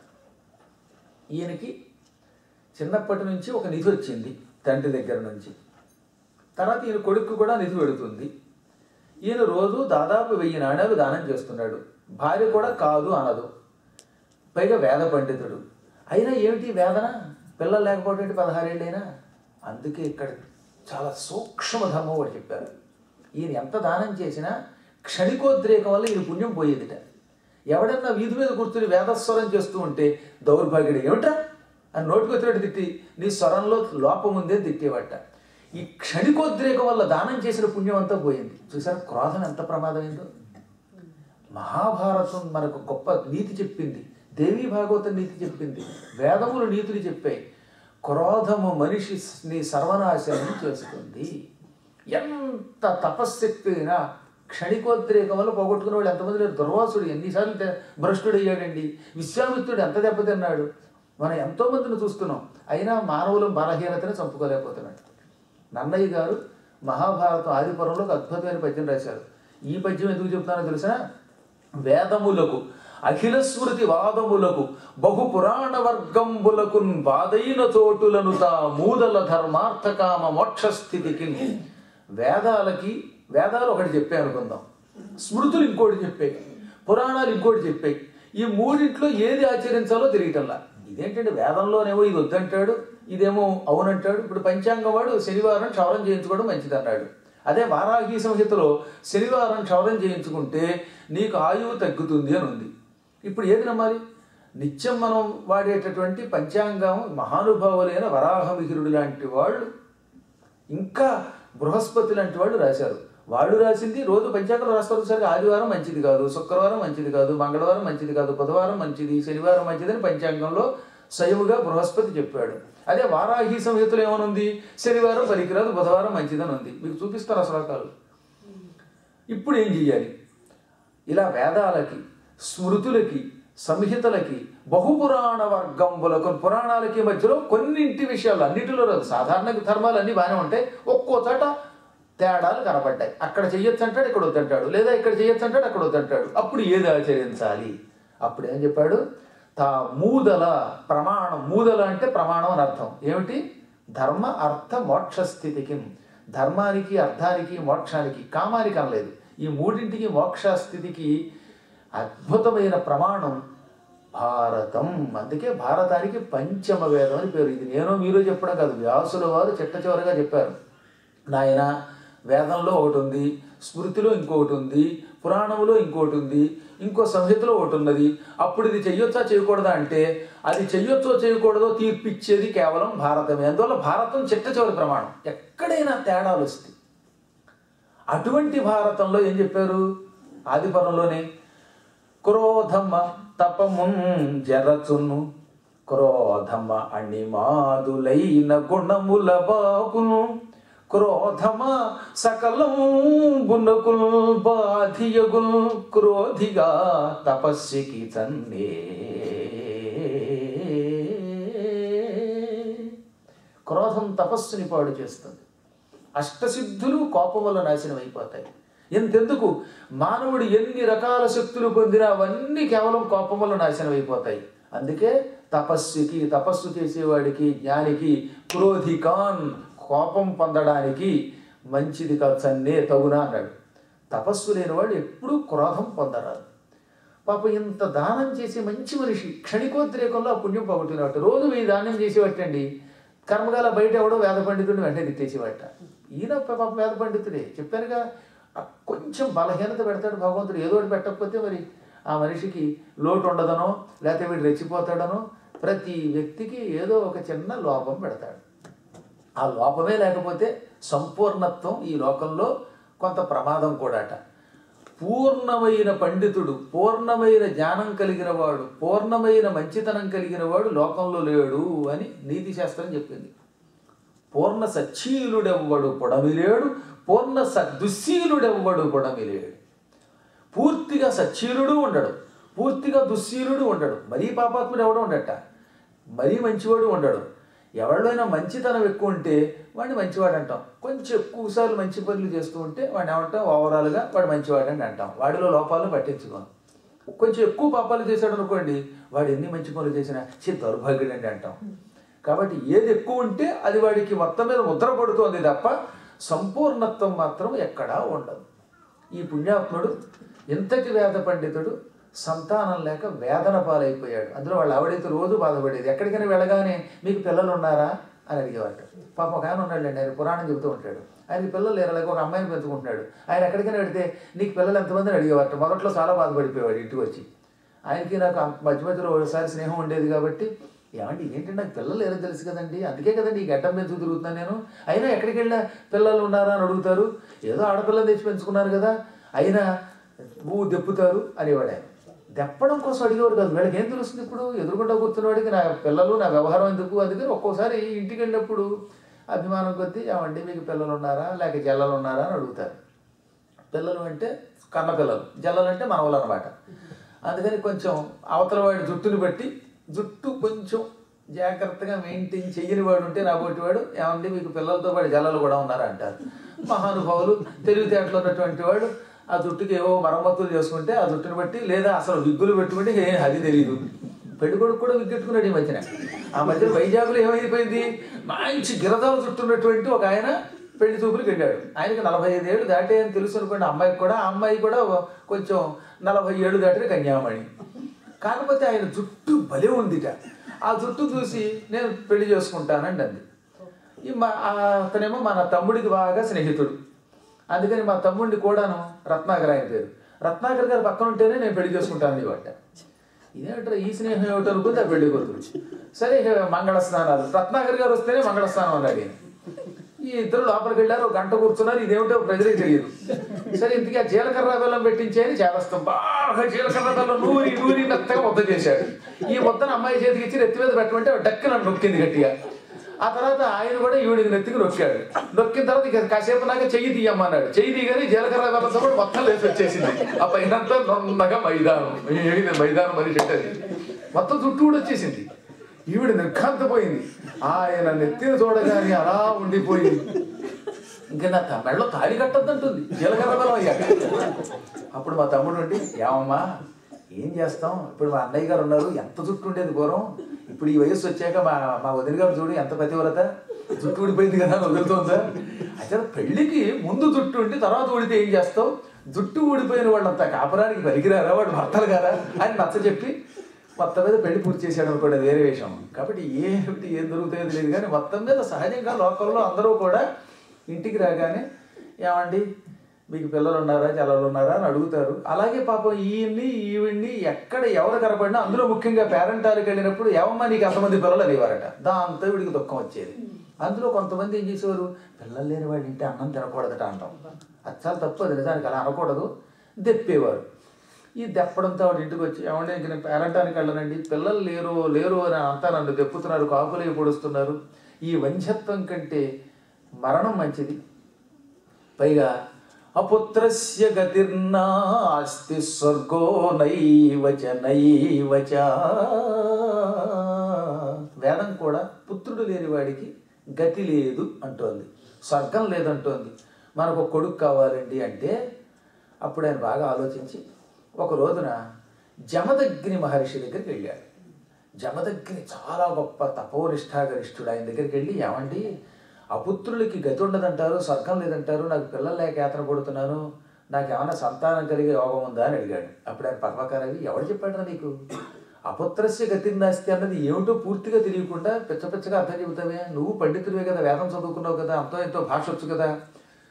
పుత్తని ఒక నరకం ఉన్నది, ఆ నరకం నుంచి రక్షిస్తాడు కనుక పుత్తు త్రాయతే పుత్ర. నా చేరడం వల్ల ఏమైంది, పుత్తు నామ పున్నామ అయిందనమాట. అది అనునాసిక సంధి. పున్నామ్లో నరకాత్తు త్రాయతే ఇది పుత్ర. నిజానికి పుత్ర అనే శబ్దం రెండు శబ్దాల కలయిక, పుత్తు త్రహ పుత్ర. ఇంతకీ పుత్తు అంటే ఏమిటి, అదొక నరకం. పుత్తని పేరు కలిగిన ఒక నరకం ఉన్నది పైన. ఆ నరకం నుంచి రక్షిస్తాడు గనక, ఆ నరకానికి వెళ్లకుండా తండ్రిని కాపాడుతాడు గనక పిల్లవాడికి ఎవరి పేరు పుత్ర. ఇంతకీ పుత్ర అనే శబ్దానికి మూలకారకుడైన వ్యక్తి ఏ నరకం నుంచి రక్షిస్తాడు, పున్నామ నరకం. పున్నామ నరకం ఎందుకు వస్తుంది నీకు అంటే, తల్లిదండ్రులకు అన్నం పెట్టని వాళ్ళు, గురుద్రోహం చేసిన వాళ్ళు, జ్ఞానద్రోహం చేసిన వాళ్ళు, ఇతరుల సొమ్ముని వాళ్ళకి చెప్పకుండా అపహరించి పట్టుకుపోయేవాళ్ళు, ఇలా కొన్ని పాపాలు చేస్తే పుత్తని పేరు కలిగిన నరకం వస్తుంది. నువ్వు ఇతరుల సొమ్ము అపహరించలేదు, తల్లిదండ్రులు పూజించావు, ఇంకెందుకు నీకు బెంగ. కొడుకులు లేకపోతే మోక్షం రాదని భ్రమపడకు. స్వర్గము ఎప్పుడు రాదు అంటే కొన్ని పాపములు చేస్తే అప్పుడు మాత్రమే స్వర్గం రాదు. ఆ పాపాల నుంచి విముక్తి కలగజేసి పిండ ప్రదానం ద్వారా స్వర్గానికి కొడుకు పంపుతాడు కనుక పుత్రుడు అన్నారు. నువ్వు పాపాలు చేయకు. నిజంగా కొడుకులు ఉన్నంత మాత్రం చేతనే మోక్షం వస్తుందా అంటే ఎంతమందికి వస్తుంది. వాళ్ళ కొడుకు ఉన్నాడు, వాడు అమెరికాలో ఉన్నాడు, తండ్రి ఏమో ఎక్కడో హైదరాబాద్లోనో లేకపోతే విజయవాడలోనో అయోధ్యలోనో ఉన్నాడు. ఆయన చచ్చిపోయే సమయానికి వీడికి పాస్పోర్ట్ లేదు, వీసా లేదు అనుకోండి, ఏం పెడతాడు? ఒకవేళ అన్నీ ఉన్నా టికెట్ దొరకపోవచ్చు. ఈ లోపు ఆయన అక్కడ బకెట్ తన్నాడు అనుకోండి, ఈ టికెట్ కోసం బకెట్ అవుతుందా?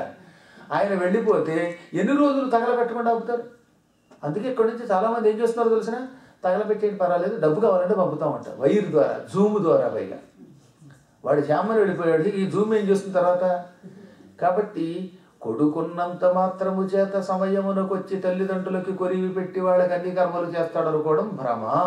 అందులో కొన్ని ఉద్యోగాలు చేస్తున్నటువంటి వాళ్ళు తండ్రి కోసం 11 రోజులు ఉండడం లేదు.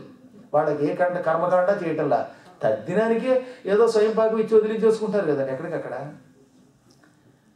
కొడుకులు పుట్టకపోతే మోక్షం రాదనేది భ్రమసుమ అన్నాడే.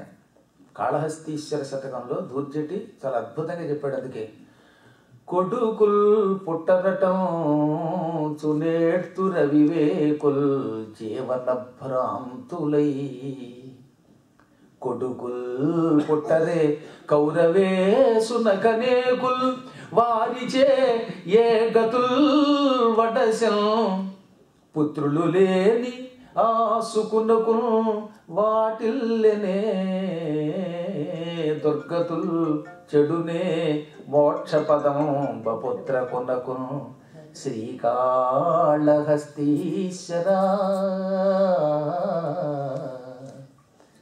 కొడుకులు లేరు లేరు అని కొంతమంది ఏడుస్తారు. అసలు లేకపోతే లేరని ఏడుపు. ఒక ఆడపిల్లలు నుండి మగపిల్లలు అయితే అంత లేడీస్ అంటారు. వీళ్ళు లేడీస్ అయినా సరే, ఏం లేడీస్ అయితే ఏమైందిట, కొడుకులు ఏమన్నా పెద్ద దిగొచ్చారా? కొడుకులు పుట్టారని ఏడుస్తారు అవివేకులు జీవితం మీద భ్రాంతితో. ధృతరాష్ట్రుడికి ఎంతమంది పిల్లలు ఉన్నారు? కానీ ఒక్కడ బతికాడా? పిండం పెట్టడానికి ఎవరున్నారు? వాళ్ళ వల్ల ఏం గతులు పొందాడు ఆయన? పుత్రులు లేని సుకుడు ఉన్నాడు, ఆయన అందరికంటే గొప్ప మోక్షం పొందాడు, అవధూత అయ్యాడు. కాబట్టి మోక్షపదం అపుత్రకుడికి చెడదు, పుత్రులతో సంబంధం లేదు. ఎవరికి వాడు మోక్షం పొందొచ్చు. మీరు ఈ 7 రోజులు శ్రద్ధగా వినండి, లేట్ లేకుండా. అందరికంటే ముందు వచ్చి ఆఖరిని వెళ్ళండి. 7 రోజులు సప్తాహ దీక్షతో దేవీ భాగవతం ఉన్నవాడు గ్యారంటీగా మోక్షం పొందుతాడు. కనీసం మోక్షం పొందకపోయినా స్వర్గానికి వెళ్ళాలంటే యూట్యూబ్లో అయినా పూర్తి 7 రోజులు వినండి, కనీసం స్వర్గం వస్తుంది. నెక్స్ట్ మళ్ళీ జన్మ వస్తుంది, మళ్ళీ ఇంకోసారి వెళ్ళచ్చు నా దగ్గర. ఆ జన్మలో మళ్ళీ పూర్తిగా వెళ్ళగలగండి, గ్యారంటీగా వస్తుంది. ఎప్పుడైనా మనం గుర్తుపెట్టుకోవాల్సింది ఏంటంటే, సత్కార్యములు చేస్తే ఎటువంటి పాపాత్ముడికైనా మోక్షం వస్తుంది. మీలాంటి మహాత్ములకి, జ్ఞానులకి, దాతలకి, గొప్పవాళ్ళకి ఎందుకు రాదు? దేనిలో అయినా శ్రద్ధే కావలసింది. మోక్షపదం ఎవడికి వాడు తన ఎంత తాను శ్రద్ధతో పొందవచ్చు. నీవు కొడుకుల కోసం ఆలోచించవచ్చు, బెంగ పెట్టుకోవద్దని చెప్పాడు జమదగ్ని. కొడుకులు కల్గుదాక ఒక కొన్ని దినంబులు చింత నందనుల్వటమిన ఆయువు బలము బుద్ధియు విద్యయు చాలగల్గగా ఉడుగని చింత కల్గి తను నోలి భజం పని చింత తండ్రికెప్పుడు కడు చింత చేయుదురు పుత్రులు శత్రులుగా మిత్రులే. కొడుకు లేకపోతే లేరు అని కొంతకాలం ఏడుస్తావు. తీరా పిల్లలు పుట్టాక వాళ్ళకి ఆయువు ఎలా ఉంటుంది, వాడు బలంగా ఉంటాడా లేడా, వాడికి రోగాలు వస్తాయా రావా, ఆయాసం వాడికి వచ్చిన తర్వాత అస్తవాడు అల్లరి చేస్తున్నాడు అని అదొక ఏడుపు. ఆయువు, బలం, బుద్ధి ఇవన్నీ ఎలా ఉంటాయని పిల్లలు పుట్టినప్పటి నుంచి వాడు పెరిగేదాకా తల్లిదండ్రులకు ఎప్పుడు వెంకట. తీరా ఇవన్నీ వచ్చాక విద్య ఎలా ఉంటుంది, ఆ విద్యలో కూడా వీడు సాఫ్ట్వేర్ మాత్రమే అవుతాడా లేదా, కంట్రీ అంటే అమెరికా అయ్యే కనుక అక్కడికి వెడతాడా లేదా, నెలకు $20,000 కాకపోయినా కనీసం 15 సంపాదిస్తాడా లేదా, అదో బెంగ. మళ్ళీ ఆ తర్వాత ఏమవుతుంది, విద్య వచ్చాక, ఈ ఉద్యోగం వచ్చాక తగిన భార్య వస్తుందా లేదా, ఆ భార్య ఎలా ఉండాలి, అబ్బాయి గారికి అడుగులకు అడుగులు వస్తారు, దండం పెట్టాలి, ఆయన కొట్టినా తిట్టినా పడాలి, కిక్కులు పడకూడదు, అత్తామామ తిట్టినా సరే నోటి వెంబడి మాట రాకూడదు, అంటే మోగదాన్ని చేసుకోవాలి, అలా మాట్లాడకుండా ఉండాలి. ఆవిడ కూడా సంపాదించాలట, ఆవిడ వంట చేయాలట, భోజనం పెట్టాలట, ఆవిడ ఉద్యోగం చేయాలట, అన్నీ మెయింటైన్ చేయాలి. అలాంటి కోడలు రావాలి. ఆ కోడలు కనీసం 4 మేడలైనా తేవాలి. ఆ తర్వాత ఏమవుతుంది, వీళ్ళిద్దరూ వచ్చేసారు. వచ్చిన తర్వాత తను నోలి భజింపది చెంత, తనని ప్రేమతో చూడటం లేదని అదోనంగా. వాడు ఉద్యోగం వాడు చేసుకుంటే ఎక్కడ చూస్తారు 24 గంటలు. ఏ కారణం చేతనైనా తల్లిదండ్రులు వాడు చూడకపోతే అక్కడి నుంచి మా పిల్లలు చూశారు, ఎంత కష్టపడి పెంచానండి, వాళ్ళకి ఎన్ని ఉద్యోగాలు ఇప్పించానండి, అయినా వాడు నన్ను చూడటం లేదో అని అది కొంత బెంగ. తండ్రికి ఎప్పుడు కడు చింత చేయుదురు పుత్రులు శత్రులు కాక మిత్రులే. ఇటువంటి తండ్రికి నిత్యం చింత కలగజేసే పుత్రులు శత్రువులు కాక మిత్రులు అవుతారా? వీళ్ళ వల్ల ఎందుకు? ఉన్నవాడు ఎలాగో ఏడుస్తారు. ఇప్పుడు ఇదంతా ఉన్నవాడి కోసం కాదు, లేడు గనక ఆయనకి ధైర్యం చెప్పాడు ఆయన. అంతేగాని ఇంటికి వెళ్ళాక మీరందరూ ఈ పద్యం చెప్పే పిల్లలు ఏడుపెంచమని కాదు. ఈ వయస్సులో వచ్చాక ఆయన జమదగ్గిన ఎందుకని పిల్లలు లేరో కొడుకులు లేరో అని ఏడుస్తున్నావు, వాళ్ళ వల్ల స్వర్గం లేదనుకుంటున్నావు. ఉన్నంత మాత్రం చేత ఏం సుఖపడుతున్నారా? ఏదో అదృష్టవంతులు సుఖపడతారు అనుకో. కాలిఫోర్నియా వాళ్ళకంటే కాళ్ళకి దండం పెట్టే కొడుకులు ఉండొచ్చు. అసలు కాలిఫోర్నియా అంటే అదే, కాలికి దండం పెట్టేటటువంటి కొడుకు పుడితే కాలిఫోర్నియా అట. అందువల్ల అలా పెడుతున్నారేమో తెలియదు, మొత్తం కాలిపోయేవాళ్ళని కాదు.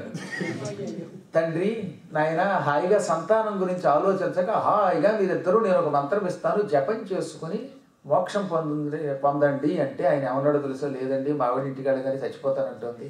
16 ఏళ్ళు అయింది, పిల్లలు లేరు, ఎక్కడికి వెళ్ళినా అందరూ దెప్పుతున్నారు.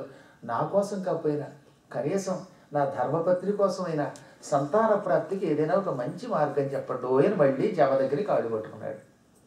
అప్పుడు జమదగ్గిని దివ్య దృష్టితో ఆలోచించి, నాయన ఒక అద్భుతమైన యజ్ఞం ఉన్నది, ఆ యజ్ఞం చేసిన వాడికి సంతానం వస్తుంది, అదే పుత్రకామేష్టి యాగం. ఇష్టి అంటే యజ్ఞం, కామముతో కోరికతో యజ్ఞం చేస్తే కామ ఇష్టి కామేష్టి. ఏ కోరికతో? పుత్రులు కావాలనే కోరికతో చేస్తే పుత్రకామేష్టి. శత్రువులు మిత్రులు కావాలని చేసే ఒక యజ్ఞం తెలిసిన, ఎంత భయంకర శత్రువు అయినా సరే మనకు మిత్రుడు అయ్యేలా చేసే యజ్ఞానికి మిత్రకామేష్టి అని పేరు. మిత్రకామేష్టి యాగం మార్కండేయ పురాణంలో మహానుభావుడు ఉత్తమమును చేసినట్టుగా మీకు ఇదివరలో చెప్పాను. మీకు ఎప్పుడైనా సరే మీకు ట్రంప్ వల్ల ఏం బెంగక్కర్లా, ట్రంప్ మాకు మిత్రుడు అవ్వాలని మిత్రకామేష్టి చేసుకోండి. ఇక్కడ గ్యారంటీగా వాడు వచ్చి మీ దగ్గరకు వచ్చి ఏమంటే మీకు ఏం కావాలంటే చేస్తాం, మీకు స్టాంప్ అని గుద్దేస్తాడు చేతిలో. ఆ చేతిలో గుద్దితే మళ్ళీ పనికిరాదు అనుకుంటే పాస్పోర్ట్లో గుర్తించుకోండి. పర్మనెంట్గా మీకు అందరికీ అన్ని రకాల శుభాలు ఇస్తాడు. ఎంత దుర్మార్గుడైనా ఎటువంటి వాడైనా మనకు అనుకూలుడు అయ్యేలా చేసే యజ్ఞం మిత్రకామేష్టి. ఇలా రకరకాల ఇష్టులు ఉన్నాయి, అందులో నువ్వు పుత్రకామేష్టి చెయ్యి. ఆ యజ్ఞం చేయడానికి కావలసిన మహానుభావులైన వేద పండితులందరినీ పిలిపించు. దక్షిణ ఎలాగో నువ్వు ఇవ్వగలవు, నీ దగ్గర రోజుకి 1000 నాణ్యాలు వచ్చేటటువంటి నిధి ఎలాగో ఉండనే ఉంది కనుక, అయోధ్య నగరవాసివి కనుక సరయూ నదీ తీరంలో పుత్రకామేష్టి చెయ్యి. ఇది చేసావా? అప్పటికింకా రాముడు పుట్టలేదండి, త్రేతాయుగ ఆరంభకాలం అది. అందుకని నీవు అక్కడికి వెళ్ళి అద్భుతమైన యజ్ఞం చేసి తత్ఫలితం పొందుతావు. కానీ ఒకటి గుర్తుపెట్టుకో, నీ దగ్గర ముక్కు మీద కోపం ఉంది, తెక్కెక్కువ నీకు. వేద పండితుడికి కోపం శోభించదు సుమ, దానివల్ల చాలా ప్రమాదం. క్రోధం అనేక అనర్థాలకి దారి తీస్తుంది. క్షణికోద్రేకం వల్ల మరణాన్ని కొని తెచ్చుకున్న పౌరాణికుల గాథలన్నీ కూడా దృష్టిలో పెట్టుకో. పౌరాణికులు ఎన్నో గాథలు చెప్పారుగా, క్షణికోద్రేకంలో ఎందరో నాశనం అయ్యారని. ఆ గాథలు దృష్టిలో పెట్టుకో. శాంత చిత్తుడవై మహాప్రశాంత చిత్తుడవై యజ్ఞం చెయ్యి. యజ్ఞదీక్షాకాలములో నువ్వు కోపము తెచ్చుకుంటే నీకు అర్థం కంటే అనర్థం వస్తుంది, ప్రయోజనం కంటే ప్రమాదం వస్తుంది. అనగా మీరు చెప్పినట్టే చేస్తానండి, నేను కోపాన్ని విడనాడతానండి అన్నట్ట. ఇక అక్కడి నుంచి ఇంటికి వచ్చాడు, భార్యకి చెప్పాడు. ఆ తర్వాత యజ్ఞానికి ఏర్పాట్లు చేసుకున్నాడు. ముందు ఋత్విక్కులు వరించాలి కదా. వరస్సుగా ఏం చేశాడు? దుర్వాస మహర్షిని, గోభిల మహర్షిని, విశ్వామిత్ర మహర్షిని, మహానుభావుడైన వశిష్ఠుడిని, ఈ జమదగ్గిని ఏం చేశాడంటే మొత్తానికి అందరికీ కూడా యజమాని చేత అధ్వర్యం చేయించేవాడికి అధ్వర్యుడని పేరు. ఆధ్వర్యం అనకూడదు, ఆధ్వర్యవము అనాలి. ఎందుకంటే అధ్వర్యుహు అనే శబ్దం కనుక అది వృద్ధి చెందితే ఆధ్వర్యవము. అధ్వర్యుడిగా ఏకంగా ఈ మహాత్ముడి జమదగ్గినే పెట్టుకున్నాడు. ఎటువంటి ఋషులు? గొప్ప గొప్ప ఋషుల్ని 1116 మంది మహర్షుల్ని ఆశ్రయించాడు. వాళ్ళ కాళ్ళకి దండం పెట్టాడు, వాళ్ళందరినీ పిలిపించాడు. అందులో విశ్వామిత్ర మహర్షి ఏమో యజుర్వేద పారాయణకి నియమింపబడ్డాడు. ప్రతిరోజు యజ్ఞంలో వేదపారాయణ చేయాలి. యజుర్వేదానికి విశ్వామిత్రుడిని పెట్టుకున్నాడు. పైల మహర్షి అని ఒక ఆయన ఉన్నాడు, చాలా గొప్పవాడు ఆయన. ఆయన్నేమో ఋగ్వేదానికి పెట్టుకున్నాడు. ఇంకా సామవేదానికి గోభిలుడు అని ఒక ఋషిని పెట్టుకున్నాడు. గోభిల మహర్షికి చక్కని కంఠం తీగలా సాగిపోయేది ఆయనకి. మహానుభావుడు ఆయన వేదం చదువుతుంటే సామవేదం ఆ మాధుర్యానికి ఎండిపోయిన చెట్లు చివురించేటండి. సామవేదం అంటే అంత మధురమైనదండి. అది చదువుతూ ఉంటే, అంటే సరిగ్గా చదివేవాడు చదివితే ఆ స్వరానికి ఎండిన చెట్లు చివురించేవిట. వేదపారాయణకి అంత శక్తి ఉన్నది. ఇంకా అధర్వణ వేదాన్ని సాక్షాత్తు దుర్వాస మహర్షికి ఇచ్చాడు. ఈ విధంగా అందరికీ తలకొక వేదము ఇచ్చాడు ఆయన. ప్రతిరోజు ఉదయం పూట సాయంత్రం పూట 2 పూట్ల యజ్ఞకాలంలో వీళ్ళు వచ్చి పారాయణ చేసేవారు. తక్కిన యజ్ఞం అంతా బాగా సాగేది. యజమానశాల, పత్నీశాల, ఆగ్నేధ్రశాల, సదస్యశాల. యజ్ఞం అంటే వాటిలో ఇన్ని శాలలు నిర్మాణం చేశారు. ఒక్కొక్క శాలలో కొన్ని వందల మంది కూర్చునేటట్టు ఉండేదిట. ఇంకా భోజనశాల చెప్పక్కర్లా. రోజు 1000 మంది నుంచి 10,000 మంది వరకు మహానుభావులైన పండితులే భోజనం చేశారు. ఇంకా తక్కిన వాళ్ళ సంగతి చెప్పక్కర్లేదట. అంతమందికి భోజనం పెట్టాడు. 21 రోజులు పుత్రకామేష్టియాగం చేశాడు. అది ఎన్ని రోజులైనా చేయొచ్చు మన సామర్థ్యాన్ని బట్టి. ఈయనకి కొంచెం కర్మయోగాలు ఎక్కువ ఉన్నాయి కనుక 21 రోజులు చేశాడు ఆయన. రోజు వేదపారాయణ జరుగుతున్నప్పుడు యజమాని అక్కడే కూర్చోవాలి. మీరు చదువుకుంటూ ఉండండి, మా బదులు గోత్రనామాలతో చెయ్యండి, నేను పోతానంటే కుదరదు. అది గోత్రనామాలతో చేయించుకోవడానికి ఇది ఏమన్నా నవగ్రహం చెప్ప యజ్ఞం అది. అందుకని ఈయన అక్కడే కూర్చునేవాడు ఆ వేదం జరుగుతున్నప్పుడు. ఈయన 4 వేదాలు చదువుకున్న పండితుడు, అవతల వాళ్ళు మహాపండితులు. అయినా ఒక్కొక్కరి చేత ఒక్కొక్క వేదం చదివించేవారు కదా. నిజంగా సామవేదం చదువుతున్నట్టండి గోభిలుడు. ఆ మాధుర్యానికి అందరూ పరవశించిపోయేవారట. ఈ మధ్యకాలంలో అలాంటి కంఠాలు మళ్ళీ ఎప్పుడు వింటామనిపిస్తుంది అన్నమాట. ఇప్పుడు ఇంతకీ హాయిగా సామవేదం సాగుతూ ఉండగా హఠాత్తుగా గోభిలుడికి ఆయాసం వచ్చింది. దాంతో ఒక చోట ఆగిపోయి స్వరభంగం చేశాడు. కొంచెం స్వరభంగం చేశాడు. ఇంకా చూడండి, అప్పటిదాకా కూర్చున్నాడు, ఈయనకి తెక్క వచ్చేసింది. రే రే మూర్ఖ, ఓరి మూర్ఖుడా. అవతల గోభిలుడు ఉన్నది. గోభిలుడు అంటే దుర్వాసుని కంటే కూడా ఎక్కువ పండితుడు అని పేరు. కోపం తక్కువే కానీ పాండిత్యంలో దుర్వాసుడు చాలా గొప్పవాడు. దుర్వాసుడు కూడా గోభిలుడికి దండం పెట్టేవాట. అటువంటి గోభిల మహర్షిని, ఒరే మూర్ఖ, నేను పుత్రకామేష్టి ఎందుకు చేస్తున్నాను? పుత్రులు కావాలనే కోరికతో. ఇవి కోరికతో చేసే యజ్ఞాలు, కామముతో చేసేటటువంటి కామ్యకర్మలు. కామ్యకర్మల్లో స్వరభంగం చేస్తా ఉంటారు మూర్ఖుడా అన్నాడు. ఆయన చాలా ప్రశాంత చిత్తుడైన ఆ సమయంలో ఆయనకి తెక్కొచ్చేసింది. మూర్ఖుడా, నన్ను మూర్ఖుడు అంటావా? ఎవరికైనా ఉచ్ఛ్వాస నిశ్వాసాలు అదుపులో ఉంటాయా? ఎంత గొప్పవాడికైనా ఆయాసం వస్తుంది. ఆయాసం వస్తే స్వరభంగం రావడం సహజం. అది స్వరభంగం వస్తే దానికి ఇంత తిట్టాలా ఇంత కొట్టాలా? అసలు స్వరభంగం చేసినప్పుడు శిష్యుల్ని ప్రేమతో చెప్పాలట. మీకు ఎప్పుడు చూడండి, మహానుభావులు తప్పు ఎలా చెబుతారో దానికి ఉదాహరణ మా నాన్నగారు. పుల్లింగం ఏదో స్త్రీలింగం ఏదో ఇలాంటి శబ్దాలు మార్చినప్పుడు, ఇప్పుడు వాళ్ళంటే పండితులు అయ్యాం కానీ 8 ఏళ్ల వయసులో పాండిత్యం ఏది? ఓసారి తెలియక నేను ఏం చేశాను, కన్యా శబ్దం ఆకారాంత స్త్రీలింగం, అది ద్వివచనంలో ఏమవుతుంది? కన్యా కన్యే అవుతుంది. కన్యా కన్యే కన్యా రమా రమే రమాహ కన్యౌ అని చదివేశారు. వెంటనే ఆయన ఏం చేశారు తెలిసిన? ఇమే కన్యే అన్నాడు. చూడండి మా వాడు అన్నాడు. తప్పు చెప్పామల్ల. ఇమే కన్యే, ఇయం ఇమే అవుతుంది కదా యమాహ. అందులో ఇమే ఈ ఇద్దరు, కన్యే అన్నాడు మా వాడు. నేను నిజానికి అలా అలా కన్యం అన్నాను. కన్యం అనకూడదురా, కన్యే అనకుండా ఆయన స్వయంగా చెప్పేవారు అన్నమాట. ఏ శబ్దమైనా అంతే. ఇది పుల్లింగమో స్త్రీలింగమో చెప్పకుండా, ఆయన చెప్పకుండా ఉచ్చరించి చూపించేవారు. మాట వరసకు కూడా పిల్లలకి తప్పు అని ఆయన నోటప్పుడు వచ్చేది కదండి. తప్పు అనేవారు కదా ఆయన. తప్పుని ఎలా దిద్దాలో తెలుసుకోవాలన్నమాట మనకి. అయం మమ మిత్ర అన్నాను అనుకోండి నేను పొరపాటున, అయం మమ మిత్రం, మిత్రం నపుంసకలింగం అని ఆయన చెప్పకుండా అయం మమ మిత్రం అనేవారు. అంటే ఓహో మిత్ర అని పుల్లింగం వాడకూడదు, మిత్రం అనాలి అని తెలిసేది. పొరపాటున ఎవడన్నా దారాపుత్రులు అన్నారంటే దారపుత్రులు బలి అన్నాడు వీడు అనేవారు. అంటే అప్పుడు దారపుత్ర అనాలి తప్ప దారాపుత్ర అనకూడదు. దార శబ్దం నిత్య పుల్లింగం గనక. సంస్కృతంలో అయితే దారాహని బహువచనం ఉంటుంది. సమాసం చేసినప్పుడు నిజదార సుతోదర పోషణార్థం వినాలి, దారాపుత్రులు అనకూడదు. అంటే పాటలు రాసేవాడు అలా రాశారు. ఘంటసాల పాడారు కాబట్టి కదా దాన్ని తప్పు పెట్టుకోవడానికి లేదు. ఘంటసాల పాడితే అది బండరాయి రాసేది చాలా గొప్పది. అటువంటి పుణ్యాత్ముడు ఉన్నాడు. కానీ రాసినవాడు దారాపుత్ర ధన ధాన్యాధిక మమకారపు జాడ్యము కొన్నావా జీవా అని ఆయన పాడుతూ ఉంటే మనకు అక్కడ శబ్దంలో దోషం కనపడదు. ఎందుకని? ఆయన అటువంటి వాడు కనుక. కానీ విడిగా మనం శబ్ద చర్చ చేస్తే దారాపుత్ర అనాలి కానీ దారాపుత్ర అనకూడదు. ఇలా శబ్దములో ఎప్పుడైనా ఎవరైనా వేదికల మీద తప్పు చెబితే దానిని సున్నితముగా దిద్దాలి. అందులో పబ్లిక్ ప్లేసెస్లో ఎప్పుడు ఇతరులలో తప్పు పట్టుకోకూడదండి. అది కూడా మనకు తెలియని పాపం అట. ఇది జ్ఞానులైతే చేస్తారు. ఇతడు అజ్ఞానంలో పడిపోయి తాత్కాలికంగా కర్మయోగం వల్ల గోభిలుడిని మూర్ఖాండం వల్ల అప్పుడు ఏమన్నాడు గోభిలుడు? ప్రతి వ్యక్తికి ఆయాసం వస్తుంది, ఉచ్ఛ్వాస నిశ్వాసములు అదుపులో ఉండవు, అప్పుడు స్వరభంగం అవుతుంది. స్వరభంగం చెయ్యకుండా ఈ సృష్టిలో ఎవడైనా పాట పాడగలడా? వాణి తప్ప, నారదుడు తప్ప.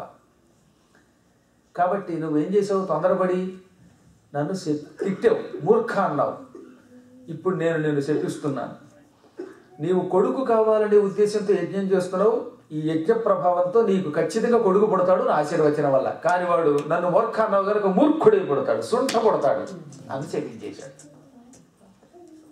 క్షణకాలంలో ఉద్రేకంతో మూర్ఖ అంటే ఏమన్నాడు?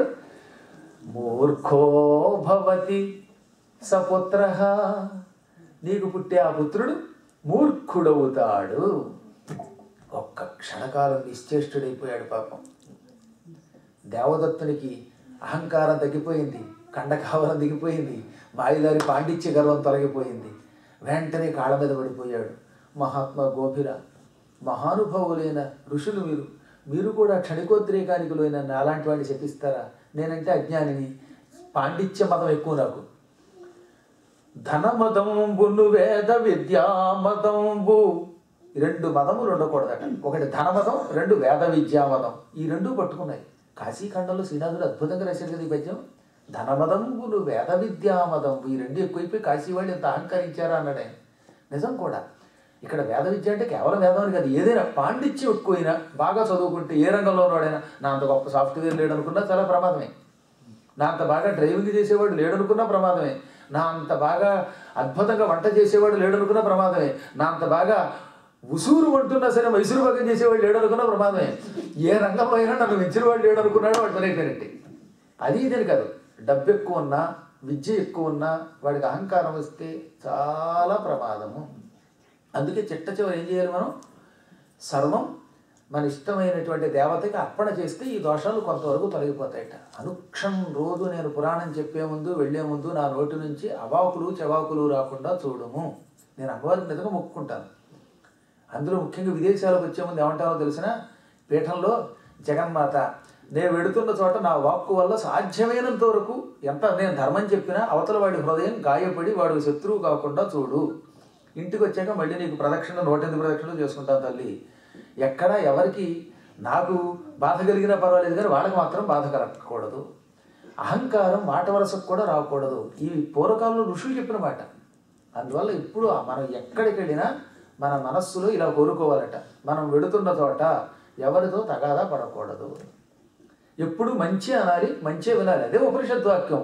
ఓం భద్రం కర్ణేభి శృణుయామ దేవాహ, దేవాహ ఓ దేవతలారా, కర్ణేభి చెవులతో, భద్రం మంచినే, శృణుయామ విందువుగాక, మా చెవులతో ఎప్పుడు మేము మంచినే వినాలి. ఇది వేదం. మళ్ళీ కర్ణేభి కర్ణై అనాలి కదా అని అనకండి. వేద సంస్కృతానికి మాత్రం భాషకు ఈ భాష పనికిరాదు, పాణిని వ్యాకరణం పనికిరాదు, దాని వ్యాకరణం వేరు. నిజానికి కర్ణ శబ్దం పుల్లింగం కనుక కర్ణై అనాలి.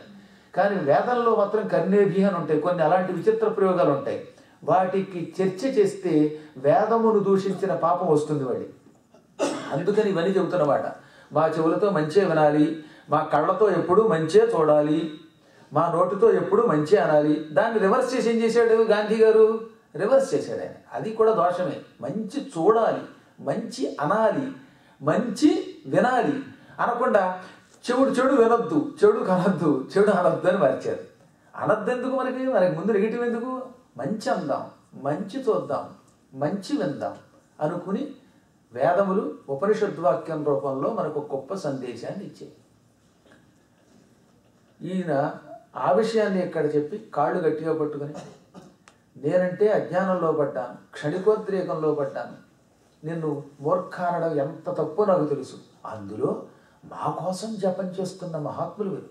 ఇప్పుడు ఋతుక్కులు మన దగ్గర మన కోసం జపం చేస్తున్న వాళ్ళు తిట్టకూడదుమా? వాళ్ళు మన మేలుని కోరుకుంటారు. వాళ్ళు మనకి జపం చేసే శక్తి ఉండొచ్చు, మనకి వేద విద్య ఉండొచ్చు, ఉన్నా ఆ కాసేపు వాళ్లే ఋత్విక్కులు, వాళ్లే బ్రహ్మలు. వాళ్ళు ఏం చెబితేది వాళ్ళలో తప్పులు పట్టుకోరాదు. వాళ్ళని ఆ స్థానంలో ఉన్నప్పుడు తిట్టకూడదు. వాళ్ళ జోలికి వెడితే, వేద పండితుల జోలికి, అర్చకుల జోలికి వెడితే, పురోహితుల జోలికి వెడితే, వాడు ఎంత గొప్పవాడైనా సరే వాళ్ళ చేత పని చేయించుకుని తిడితే మాత్రం పాపం వస్తుంది. నీకు ఇష్టమైతే మానే దూరంగా వాళ్ళ చేత చేయించుకోకంతే. చేయించుకుని తిట్టుకోవడం ఎందుకు? అది మహాపాపం. ఆ పాపాన్ని నేను గ్రహించాను, కానీ ఇప్పుడు వెనక్కి తీసుకోలేను నేను అన్నమాటని. మూర్ఖ అనడం చాలా తప్పే. దానికి నువ్వు నాకు ఎంత శిక్ష వేస్తే ఎలాగా, మూర్ఖుడైన కొడుకు పుట్టాలన్నావు నువ్వు, అటువంటి కొడుకుతో నేను పడలేదు. అసలు పిల్లలు లేకపోతే పర్వాలేదట. కుపుత్రత్వం కంటే అపుత్రత్వం వేరు.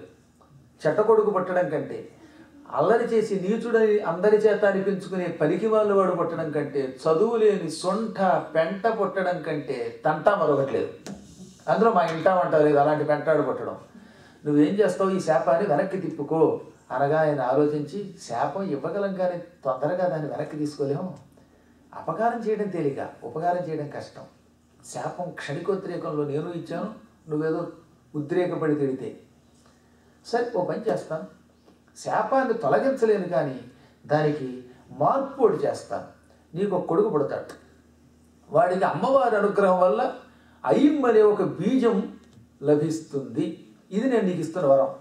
ఆ ఐంకార బీజం వల్ల నీ కుమారుడు 16వ ఏట నుంచి పండితుడవుతాడు. 16 ఏళ్ళు వచ్చేదాకా వాడంత మూర్ఖుడు లేడని పెంచుకుంటాడు.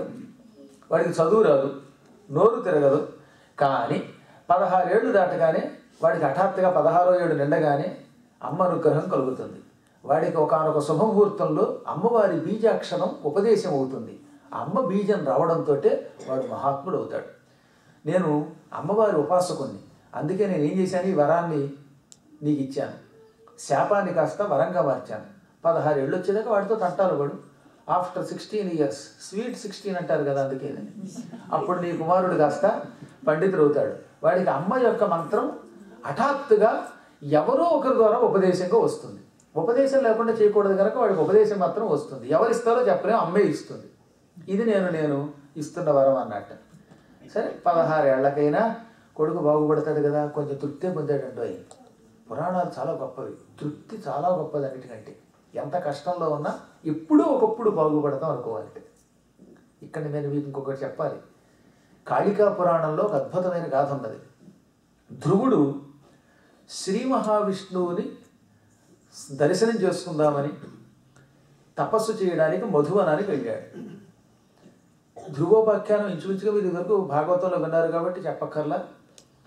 సురుచి సునీతి అని ఇద్దరున్నారు. పూర్వం ఉత్తానపాదుడు అనే రాజుగారికి భార్యలు వాడు. అందులో ఒక ఆవిడ కొడుకు ధ్రువుడు, రెండో భార్య యొక్క కొడుకు ఉత్తముడు.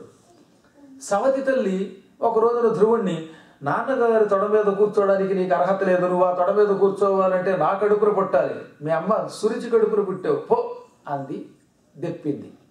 దాంతో వీడికి బాధ కలిగింది. ఏమిటి ఈ బాధ, ఈ బాధ నుంచి విముక్తి ఎలా పొందుదాం అనుకుంటే ఆయన అదృష్టవశాత్తు నారదుడు తగిలాడు. నారదుడు ఓం నమో భగవతే వాసుదేవాయ అనే మంత్రం ఇచ్చి ఆయన వెళ్ళి మధువనంలో తపస్సు చేయన్నాడు. మధువనం అంటే మధుర. ఇప్పుడు ఆగ్రా దాటగానే ఢిల్లీ వెడుతున్నప్పుడు మనకి మధుర వస్తుంది, యమునా నదీ తీరం. అది దానికి అసలు పేరు మధువనం. చాలా గొప్ప దివ్యవనం అది. ఎంతోమంది మహానుభావులు అక్కడ తపస్సు చేశారు. ఆ మధువనంలో ధ్రువుడు తపస్సు చేశాడు. అంతఃపూర్వం కపిల మహర్షి తపస్సు చేశాడు, నారదుడు తపస్సు చేశాడు, హేమహేమీలంతా అక్కడ తపస్సు చేశారు. అటువంటి మధువనంలో ధ్రువుడు తపస్సు చేయడానికి నారదుడి ద్వారా మంత్రోపదేశం పొంది వెళుతున్నాడు. దారిలో ఒక పెద్ద మర్రి చెట్టు కనపడింది.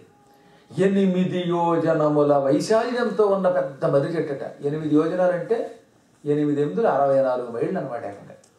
అంత పెద్ద వటవృక్ష అంట. మనకి కదిరి దగ్గర అనంతపురం డిస్టిక్లో తెమ్మమ్మ మర్రి అని ఉంటుంటుంది, తెలుసు కదా మీకు. ఆ మర్రి చెట్టు వరల్డ్ రికార్డు పొందింది. అది గిన్నెస్ బుక్ ఆఫ్ రికార్డులోకి ఎక్కింది. ఈసారి చూడండి మీరు, ఒకే చెట్టు అలా ఓడలు దిగిపోయి అలా పెరిగిపోయింది. దాన్ని చాలా జాగ్రత్తగా రక్షిస్తున్నారు. ఎప్పుడైనా ఒక్కసారైనా మీరు జీవితంలో చూడవలసిన మర్రి చెట్టు అది. ఆ మర్రి చెట్టు చూస్తే ఓహో, ఆనాడు ధ్రువుడి కథలో చెప్పబడిన 64 మైళ్ళు కలిగినటువంటి చెట్టు ఇదేనేమో అనిపిస్తుంది. అంత పెద్ద చెట్టు అలా అలా అలా దాన్ని నాశనం కాకుండా కాపాడుతుంది అన్నమాట. చాలా గొప్ప ఉన్నాయండి ఇండియాలో. కాకపోతే మన వాళ్ళు దాన్ని ఎన్కాష్ చేసుకోవడం తెలియదు. పాపం దాని పేటెంట్ హక్కులు ఇవి తెలియదు కదా. మన గారెలు మన అట్లు ఇక్కడికి లాగేస్తున్నారు. సూర్యకాంతం వేసినటువంటి డాలర్ బజ్జీలని వీళ్ళు లాగేస్తారు. వీళ్ళు దొంగపోయిన వీళ్ళు నమ్మడానికి లేదు. ఆ హక్కులను వీళ్ళు లాగేస్తారు కానీ అన్నీ మనమే నిజం చెప్పాలంటే పాపం. కొద్ది రోజులు నా పురాణమే వాడు లాగేసుకుని వీటికి హక్కులు వాడి పట్టాడు. ఎంత విచిత్రమైందో ఈ దేశం కొన్ని విషయాలలో. ఏదో మీలాంటి వాళ్ళు ఉన్నారు కాబట్టి ఇక్కడ ఉన్న వాళ్ళు అన్నం తింటారు కానీ, లేదా అన్నం తింటారో వీళ్ళు పెంచాలి తప్ప. మొత్తం మీద ఎందుకు చెప్తానంటే, అంత విశాలమైన మర్రి చెట్టు ఒకటి ఉన్నది. ఆ చెట్టుకి చాలా శాఖోపశాఖలు అయిపోయి ఆకులు ఉన్నాయి. ఆకులు మధ్య మధ్యలో రాలుతున్నాయి, కొత్త ఆకులు పుడుతున్నాయి. ఆ చెట్టు కింద కూర్చుని ఉన్నాడు ఒక ఋషి. ఆయనకి గడ్డం బారుగా పెరిగిపోయిందిట. ఇక్కడ మొదలు పెడితే ఆ గడ్డం ఆయన మిల్పిటాసులో ఉన్నటువంటి శాస్త్రి గారింటి దగ్గర వెళ్ళిపోతా గడ్డం. దాని అలా చుట్టూ చుట్టుకున్నట్టు పాపం ఆ గడ్డం పెరిగిపోతే.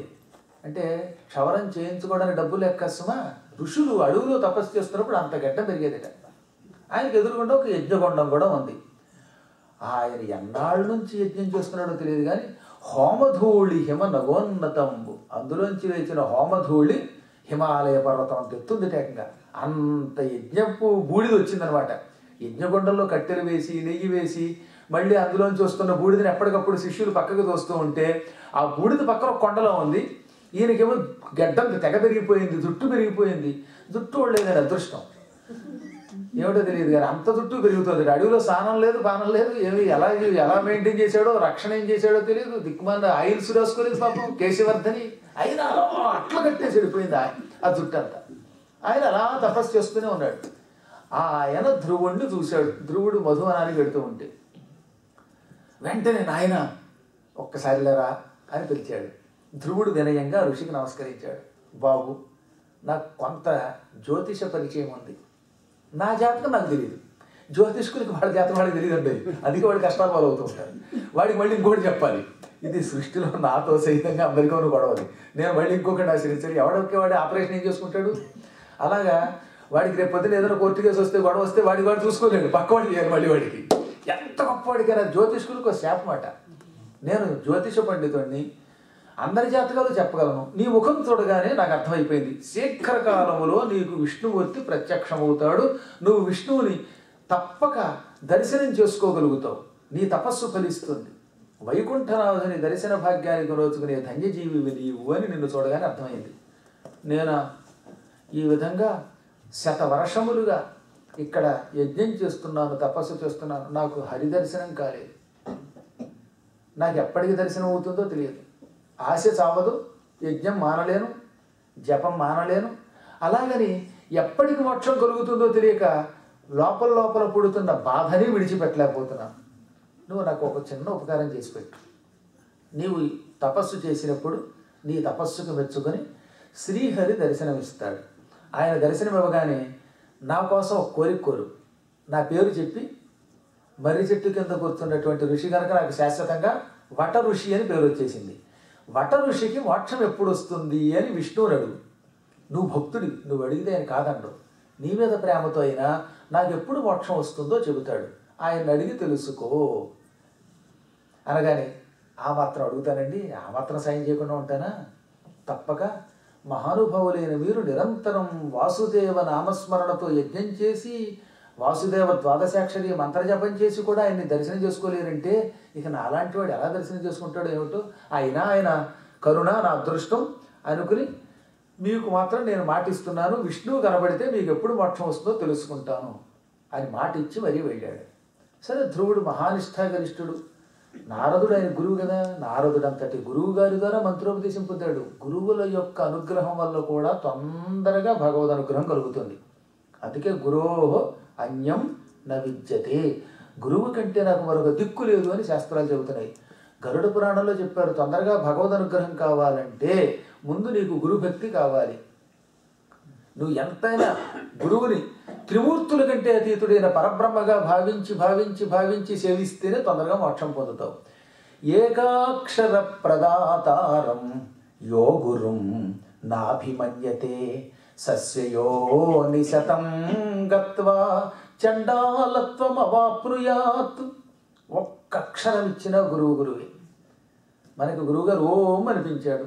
ఆయన్ని మనం గురువుగా భావించి ఒకప్పుడు ఆ మంత్రం తీసుకున్నాం. ఇంకా ఆయన గౌరవించవలసిందే. ఒక్క అక్షరం ఇచ్చిన గురువుని గురువుగా భక్తితో సేవించి పూజించి సంభావించి తరించవలసిందే. ఒకవేళ ఆ గురువుని ఎవడైనా తిరస్కరిస్తే అటువంటి వాడు 100 జన్మలు కుక్క జన్మెత్తుతట. సహ స్వయోని శతంగత్వ. స్వ అంటే కుక్క, స్వయోని శతం 100 కుక్క జన్మలు ఎత్తుతాడు. మళ్ళీ ఆ కుక్క జన్మలో కూడా అమెరికాలో బొచ్చు కుక్కాసం అదైతే కొత్తైనా పర్వాలేదు. వీధి కుక్కలు ఉంటాయో రోగిష్టి కుక్కలు, వర్క్ కావాలి హోమ్లెస్ అని బోట్లు పెట్టుకున్నటువంటి వాళ్ళలాగా ఉండే పాపం కుక్కలు అనమాట. అటువంటి కుక్కలే పుడతారట. అమెరికా కుక్క కొంత నయ్యం. ఎందుకంటే అది ఫ్రంట్ సీట్లో అలా కూర్చుంటే దర్జాగా పక్కన యజమాని గారు మధ్య మధ్యలో మూతికి ముద్దులు పెడుతూ ఉంటే ఆ ముద్దులతోటి నిజంగా కుక్కలు పెంచుకునేవాడు అదేంటో కర్మ దిక్కుమంది మొగుడికి కూడా పెడతారో పెట్టరో తెలియదు కానీ కుక్కలకు మాత్రం పెడతారు వాయిదారు ముద్దులు వాళ్ళు ఒళ్ళు వండుతుంది ఒక్కోసారి అలా కుక్కలు తెగ పెంచేస్తారు అసలు ఇంటికి వచ్చిన వాడికి అన్నం పెట్టరు ఏమైనా అంటే పాతగా ఏడాది క్రితం ఫ్రిడ్జ్లో పెట్టినది కొంతమంది అందరూ మీలాంటి జ్ఞానులు ఎక్కడ ఉంటారు మొత్తం మీద ఎందుకు చెబుతున్నానంటే కుక్కలలో కూడా కొంచెం మంచి కోటీశ్వరులు కుక్కలు అయి పుడితే దరిద్ర జన్మలో కొంత ఉచ్చస్థితి అనమాట అలా కాకుండా వీధి కుక్క అయి పుడితే బొచ్చు కుక్క కాకుండా పుచ్చు కుక్క చచ్చు కుక్క అయితే ఎంత ఎత్తనా అందులో మున్సిపాలిటీ వాడు చావగొడితే చంపేస్తూ ఉంటారు అలాంటి కుక్క జన్మలు 100 జన్మలు ఎత్తుతారట ఆ తర్వాత చండాలత్వం అవాప్నుయాత్ చండాలత్వం పొందుతారు మళ్ళీ గురువును ఒకళ్ళు తిట్టాక పశ్చాత్తాపంతో కాళ్ళు పట్టుకున్నారు అనుకోండి అప్పుడు ఏం జరుగుతుందన్నమాట మంచి తెల్ల కుక్కల పోటీలో ఉండి మంచి కుక్కలుగా కొడతారు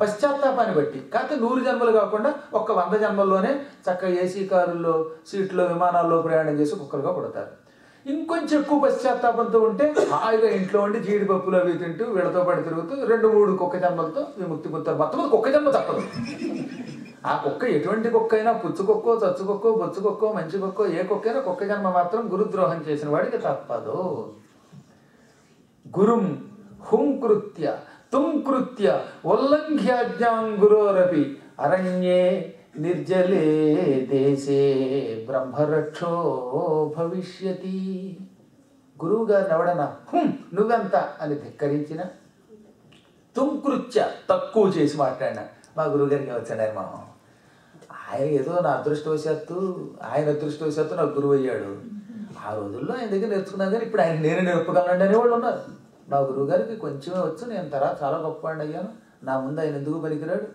ఒకప్పుడు ఏదో వాళ్ళు నేర్పాడంతే ఇప్పుడు నేనే ఆయనకి పాండిత్యం నేర్పగలను ఆయన అజ్ఞానంలో పడి గురువు గారిని తక్కువ చేసి మాట్లాడేటటువంటి నీచులు ఆయన తిక్కినా లేక తక్కువ చేసినా ఉల్లంఘ్యాజ్ఞాం గురువురపి గురువు గారి ఆజ్ఞను ఉల్లంఘించిన ఆయన ఏదైనా చెబితే వచ్చి చేయవలసిందే అంతే గురువుగారు రేపొద్దున ఇదిగో రాక వచ్చింది మావిడ కాస్త బదారికి తీసుకెళ్ళండి అన్నాను అనుకోండి రేపు మాకు కుదరదండి లీవ్ దొరకదండి అన్నారా అయిపోయేవాడు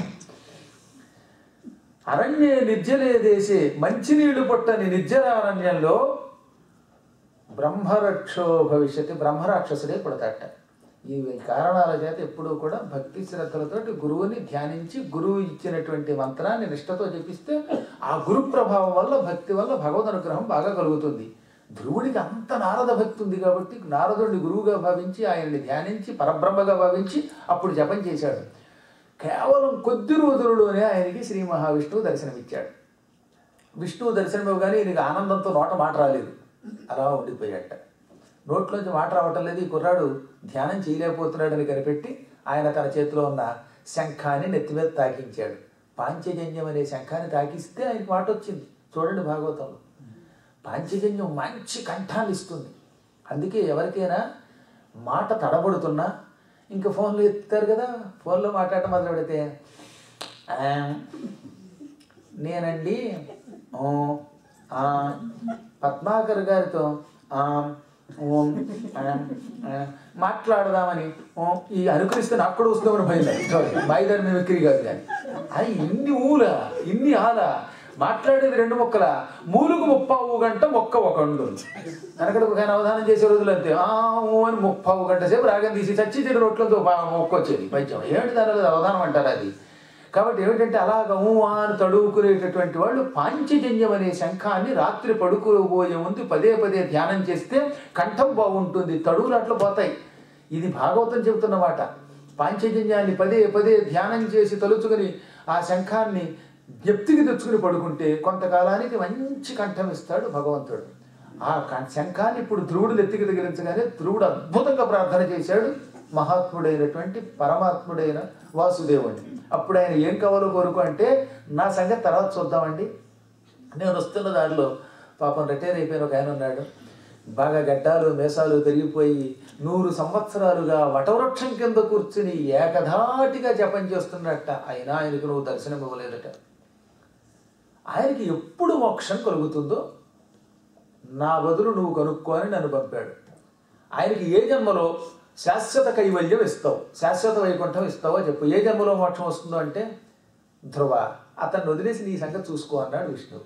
అలాంటి అలా సమయానికి మాట ఇచ్చాను, ఆ మాట తప్పితే నువ్వు మాత్రం నా మీద ఆగ్రహించవా?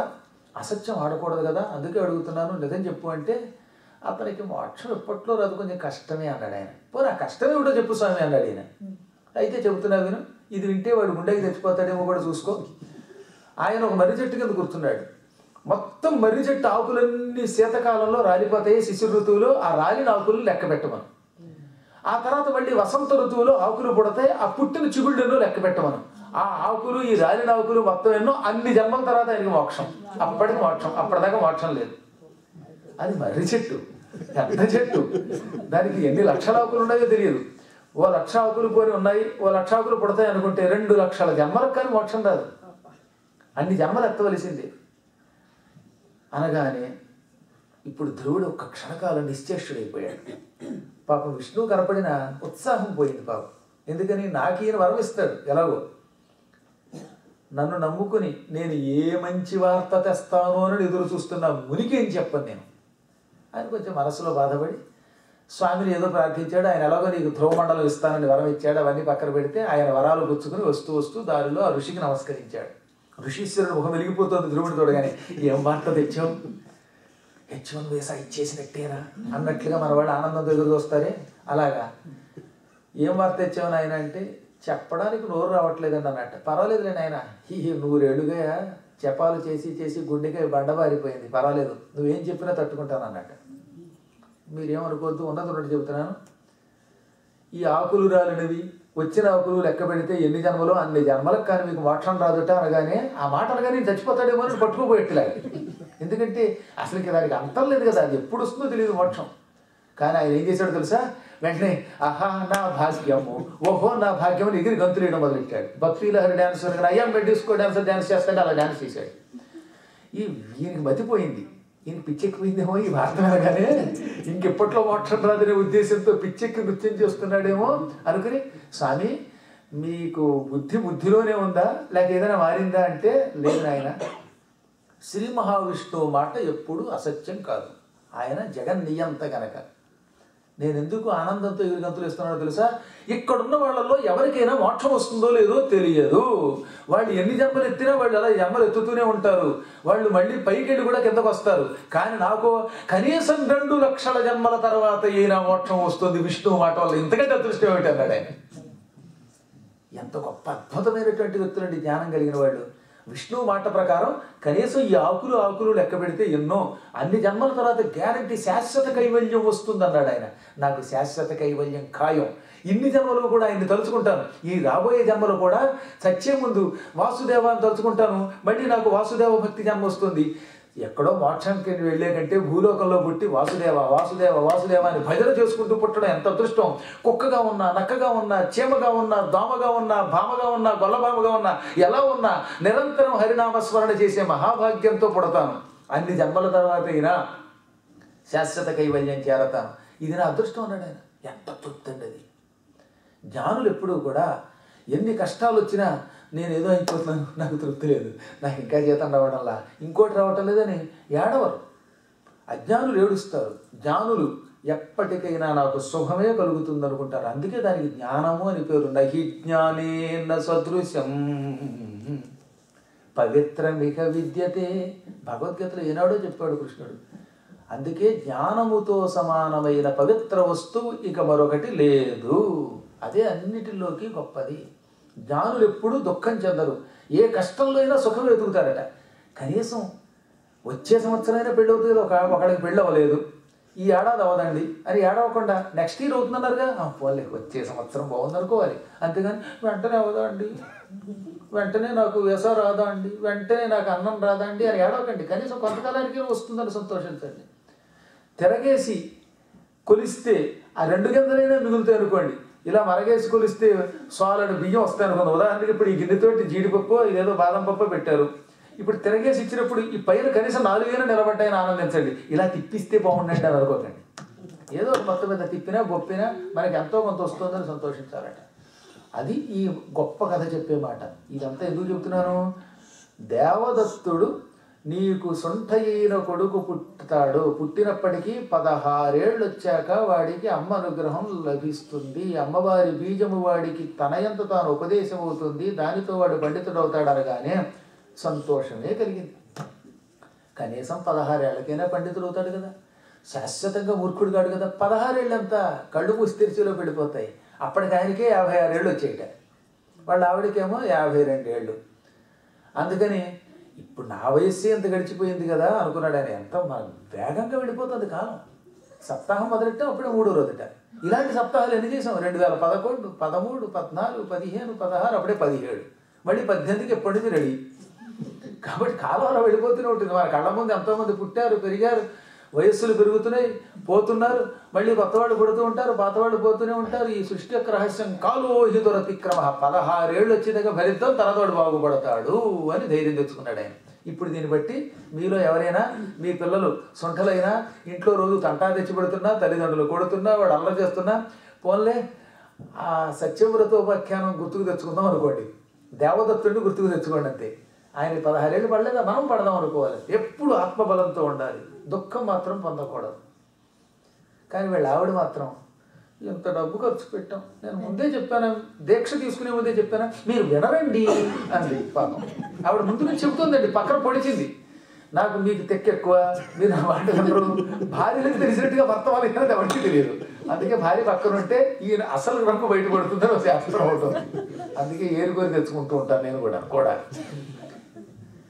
అందుకని ఆవిడ, నేను చెప్పానండి, ఎంతంత డబ్బు ఖర్చు పెట్టారు, అందరికీ అద్భుతంగా దక్షిణ ఇచ్చారు, భోజనాలు పెట్టారు, సంతర్పణలు చేశారు, ఎంత సేవ చేశారు.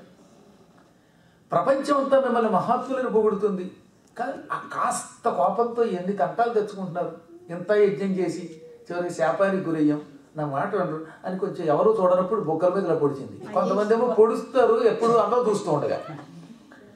కొంతమంది అలా కాకుండా, నేను నిజంగా చూశాను, ఇందులో రవ్వంత అతిశయోక్తి లేదు. ఒక చోట ఉపన్యాసం జరుగుతున్న చోట ఒక ఇంట్లోకి వెళితే ఇడిగిట్టండి ఆవిడ, నాకు అళ్ళెదురుండ భర్తని. ఆయన ఏం మాట్లాడాల, అయ్యి అంత మంచివాడు, ఇలాంటి వాడు ఎవడన్నా అల్లుడిగా వెళితే ఆ మామూలు ఎంత అదృష్టవంతులు, భార్య ఎన్ని తిట్టినా కుట్టినా కిక్కరం అనకుండా ఉండేవాళ్ళు అనేది చూస్తుంది. ఒక్కో చోట దిక్కుమాల మొగుళ్ళు తిడతారు. ఈ ఏమిటో అవన్నీ సృష్టి రహస్యం అనుకోండి. ఆవిడ పరమపతివ్రత కనుక అందరెదురుకుండా బొక్క మీద పడవకుండా రహస్యంగా పొడిచి, చూసారా ఇలాంటి తంటా తెచ్చారంటే ఏం చేయనే, ఇవన్నీ కర్మయోగాలు, నువ్వు ధైర్యంగా ఉండు, ఎంత గొప్పవాడైనా కర్మఫలం అనుభవించక తప్పదు. నేను ఎన్ని దానాలు చేసినా, ఎంతమందికి సేవలు చేసినా, ఎందరికి అన్నదానం చేసినా ఈ క్షణికోద్రేకం భగవంతుడు నాకు పెట్టాడు. ఏ పురాకృత కర్మం అన్నాడు ఆయన. పురాకృత శుభాధిక్యం దాని ఎటువంటిదో. అవశ్యం అనుభోక్తవ్యం కృతం కర్మ శుభాశుభం. ఎంత గొప్పవాడైనా మంచి లేక చెడ్డ ఈ 2 పనులు చేసిన వాడు దానికి తగిన ఫలితం అనుభవిస్తాడు. మంచి చేశాడు, మంచి అనుభవిస్తాడు. చెడ్డ చేశాడు, ఆ అశుభ ఫలితం అనుభవించవలసింది. దాని పేరే కృతం, చెయ్యబడిన దానిని ఇంక వెనక్కి తీసుకోలేం. అయ్యిందేదో అయింది, ఇప్పుడు నువ్వు కూడా పొడిచి నన్ను అశాంతి పాలు చేయకు. నేను కనీసం 16 ఏళ్ల తర్వాత అయినా పిల్లాడు బాగుపడతాడని సంతోషిస్తుంటే, నువ్వు రోజుకోసారి మీ వల్ల ఎలా అయ్యాడు అన్నావు అనుకో, రేపటి నుంచి నేను బతకలేను, అందుకని దెప్పకు బాబు అన్నట్ట. సరే పాపం ఆవిడ ధైర్యం తెచ్చుకుంది. అంటే ఆవిడ కూడా భర్తను ఏదో దెప్పుదామని కదా, బాధ కదటండి. అద్భుతంగా యజ్ఞం చేసి అంత ఖర్చు పెట్టి చివరికి శాపం పొందడం మరి. అందుకని పాపం ఆవిడ కూడా అలా అంది. అంతేగాని భర్త మీద ప్రేమ లేక కాదు, కోపం ఎక్కువ అయ్యి కాదు. అయినా భార్యాభర్తలున్నాక ఆ మాత్రం బొక్కపోట్లు పొడుచుకుని వాడు ఎవరు ఉండరు, మీకు నేను చెప్పాలా, ఎంతో అనుభవం వాళ్ళు. కాబట్టి అందువల్ల కూడా ఆయన ఏం పట్టించుకోలేదు. కొంతకాలం గడిచింది. ఈ యజ్ఞ ఫలితం వల్ల ఆ మహాత్ముడు దేవదత్తుని యొక్క భార్య గర్భవతి అయ్యింది. మరి పిల్లలు పుట్టాలంటే కనీసం 9 నెలలు ఆగాలి కదా. 9 నెలలు కాదు కానీ రేపు 7 దాకా ఆగాలి. రేపు ఇక్కడ మనం సిజేరియన్ చేద్దాం. రేపు మళ్ళీ 4వ రోజు కలుసుకునేదాకా చాలా అద్భుతమైన కథ. ముఖ్యంగా పిల్లల చేత కూడా ఈ కథ వినేలా చేయండి. రేపటి రోజున ఈ వృత్తాంతానికి చాలా ఒక ప్రత్యేకత ఉన్నది కనుక పిల్లలు కూడా తీసుకురండి. రేపు కలుసుకునేదాకా స్వస్తి ప్రజాభ్య పరిపాలయంతాం న్యాయ్యేన మార్గేణ మహీం మహిషాః గోబ్రాహ్మణేభ్యः శుభమస్తు నిత్యం. లోకాః సమస్తాః సుఖినో భవంతు.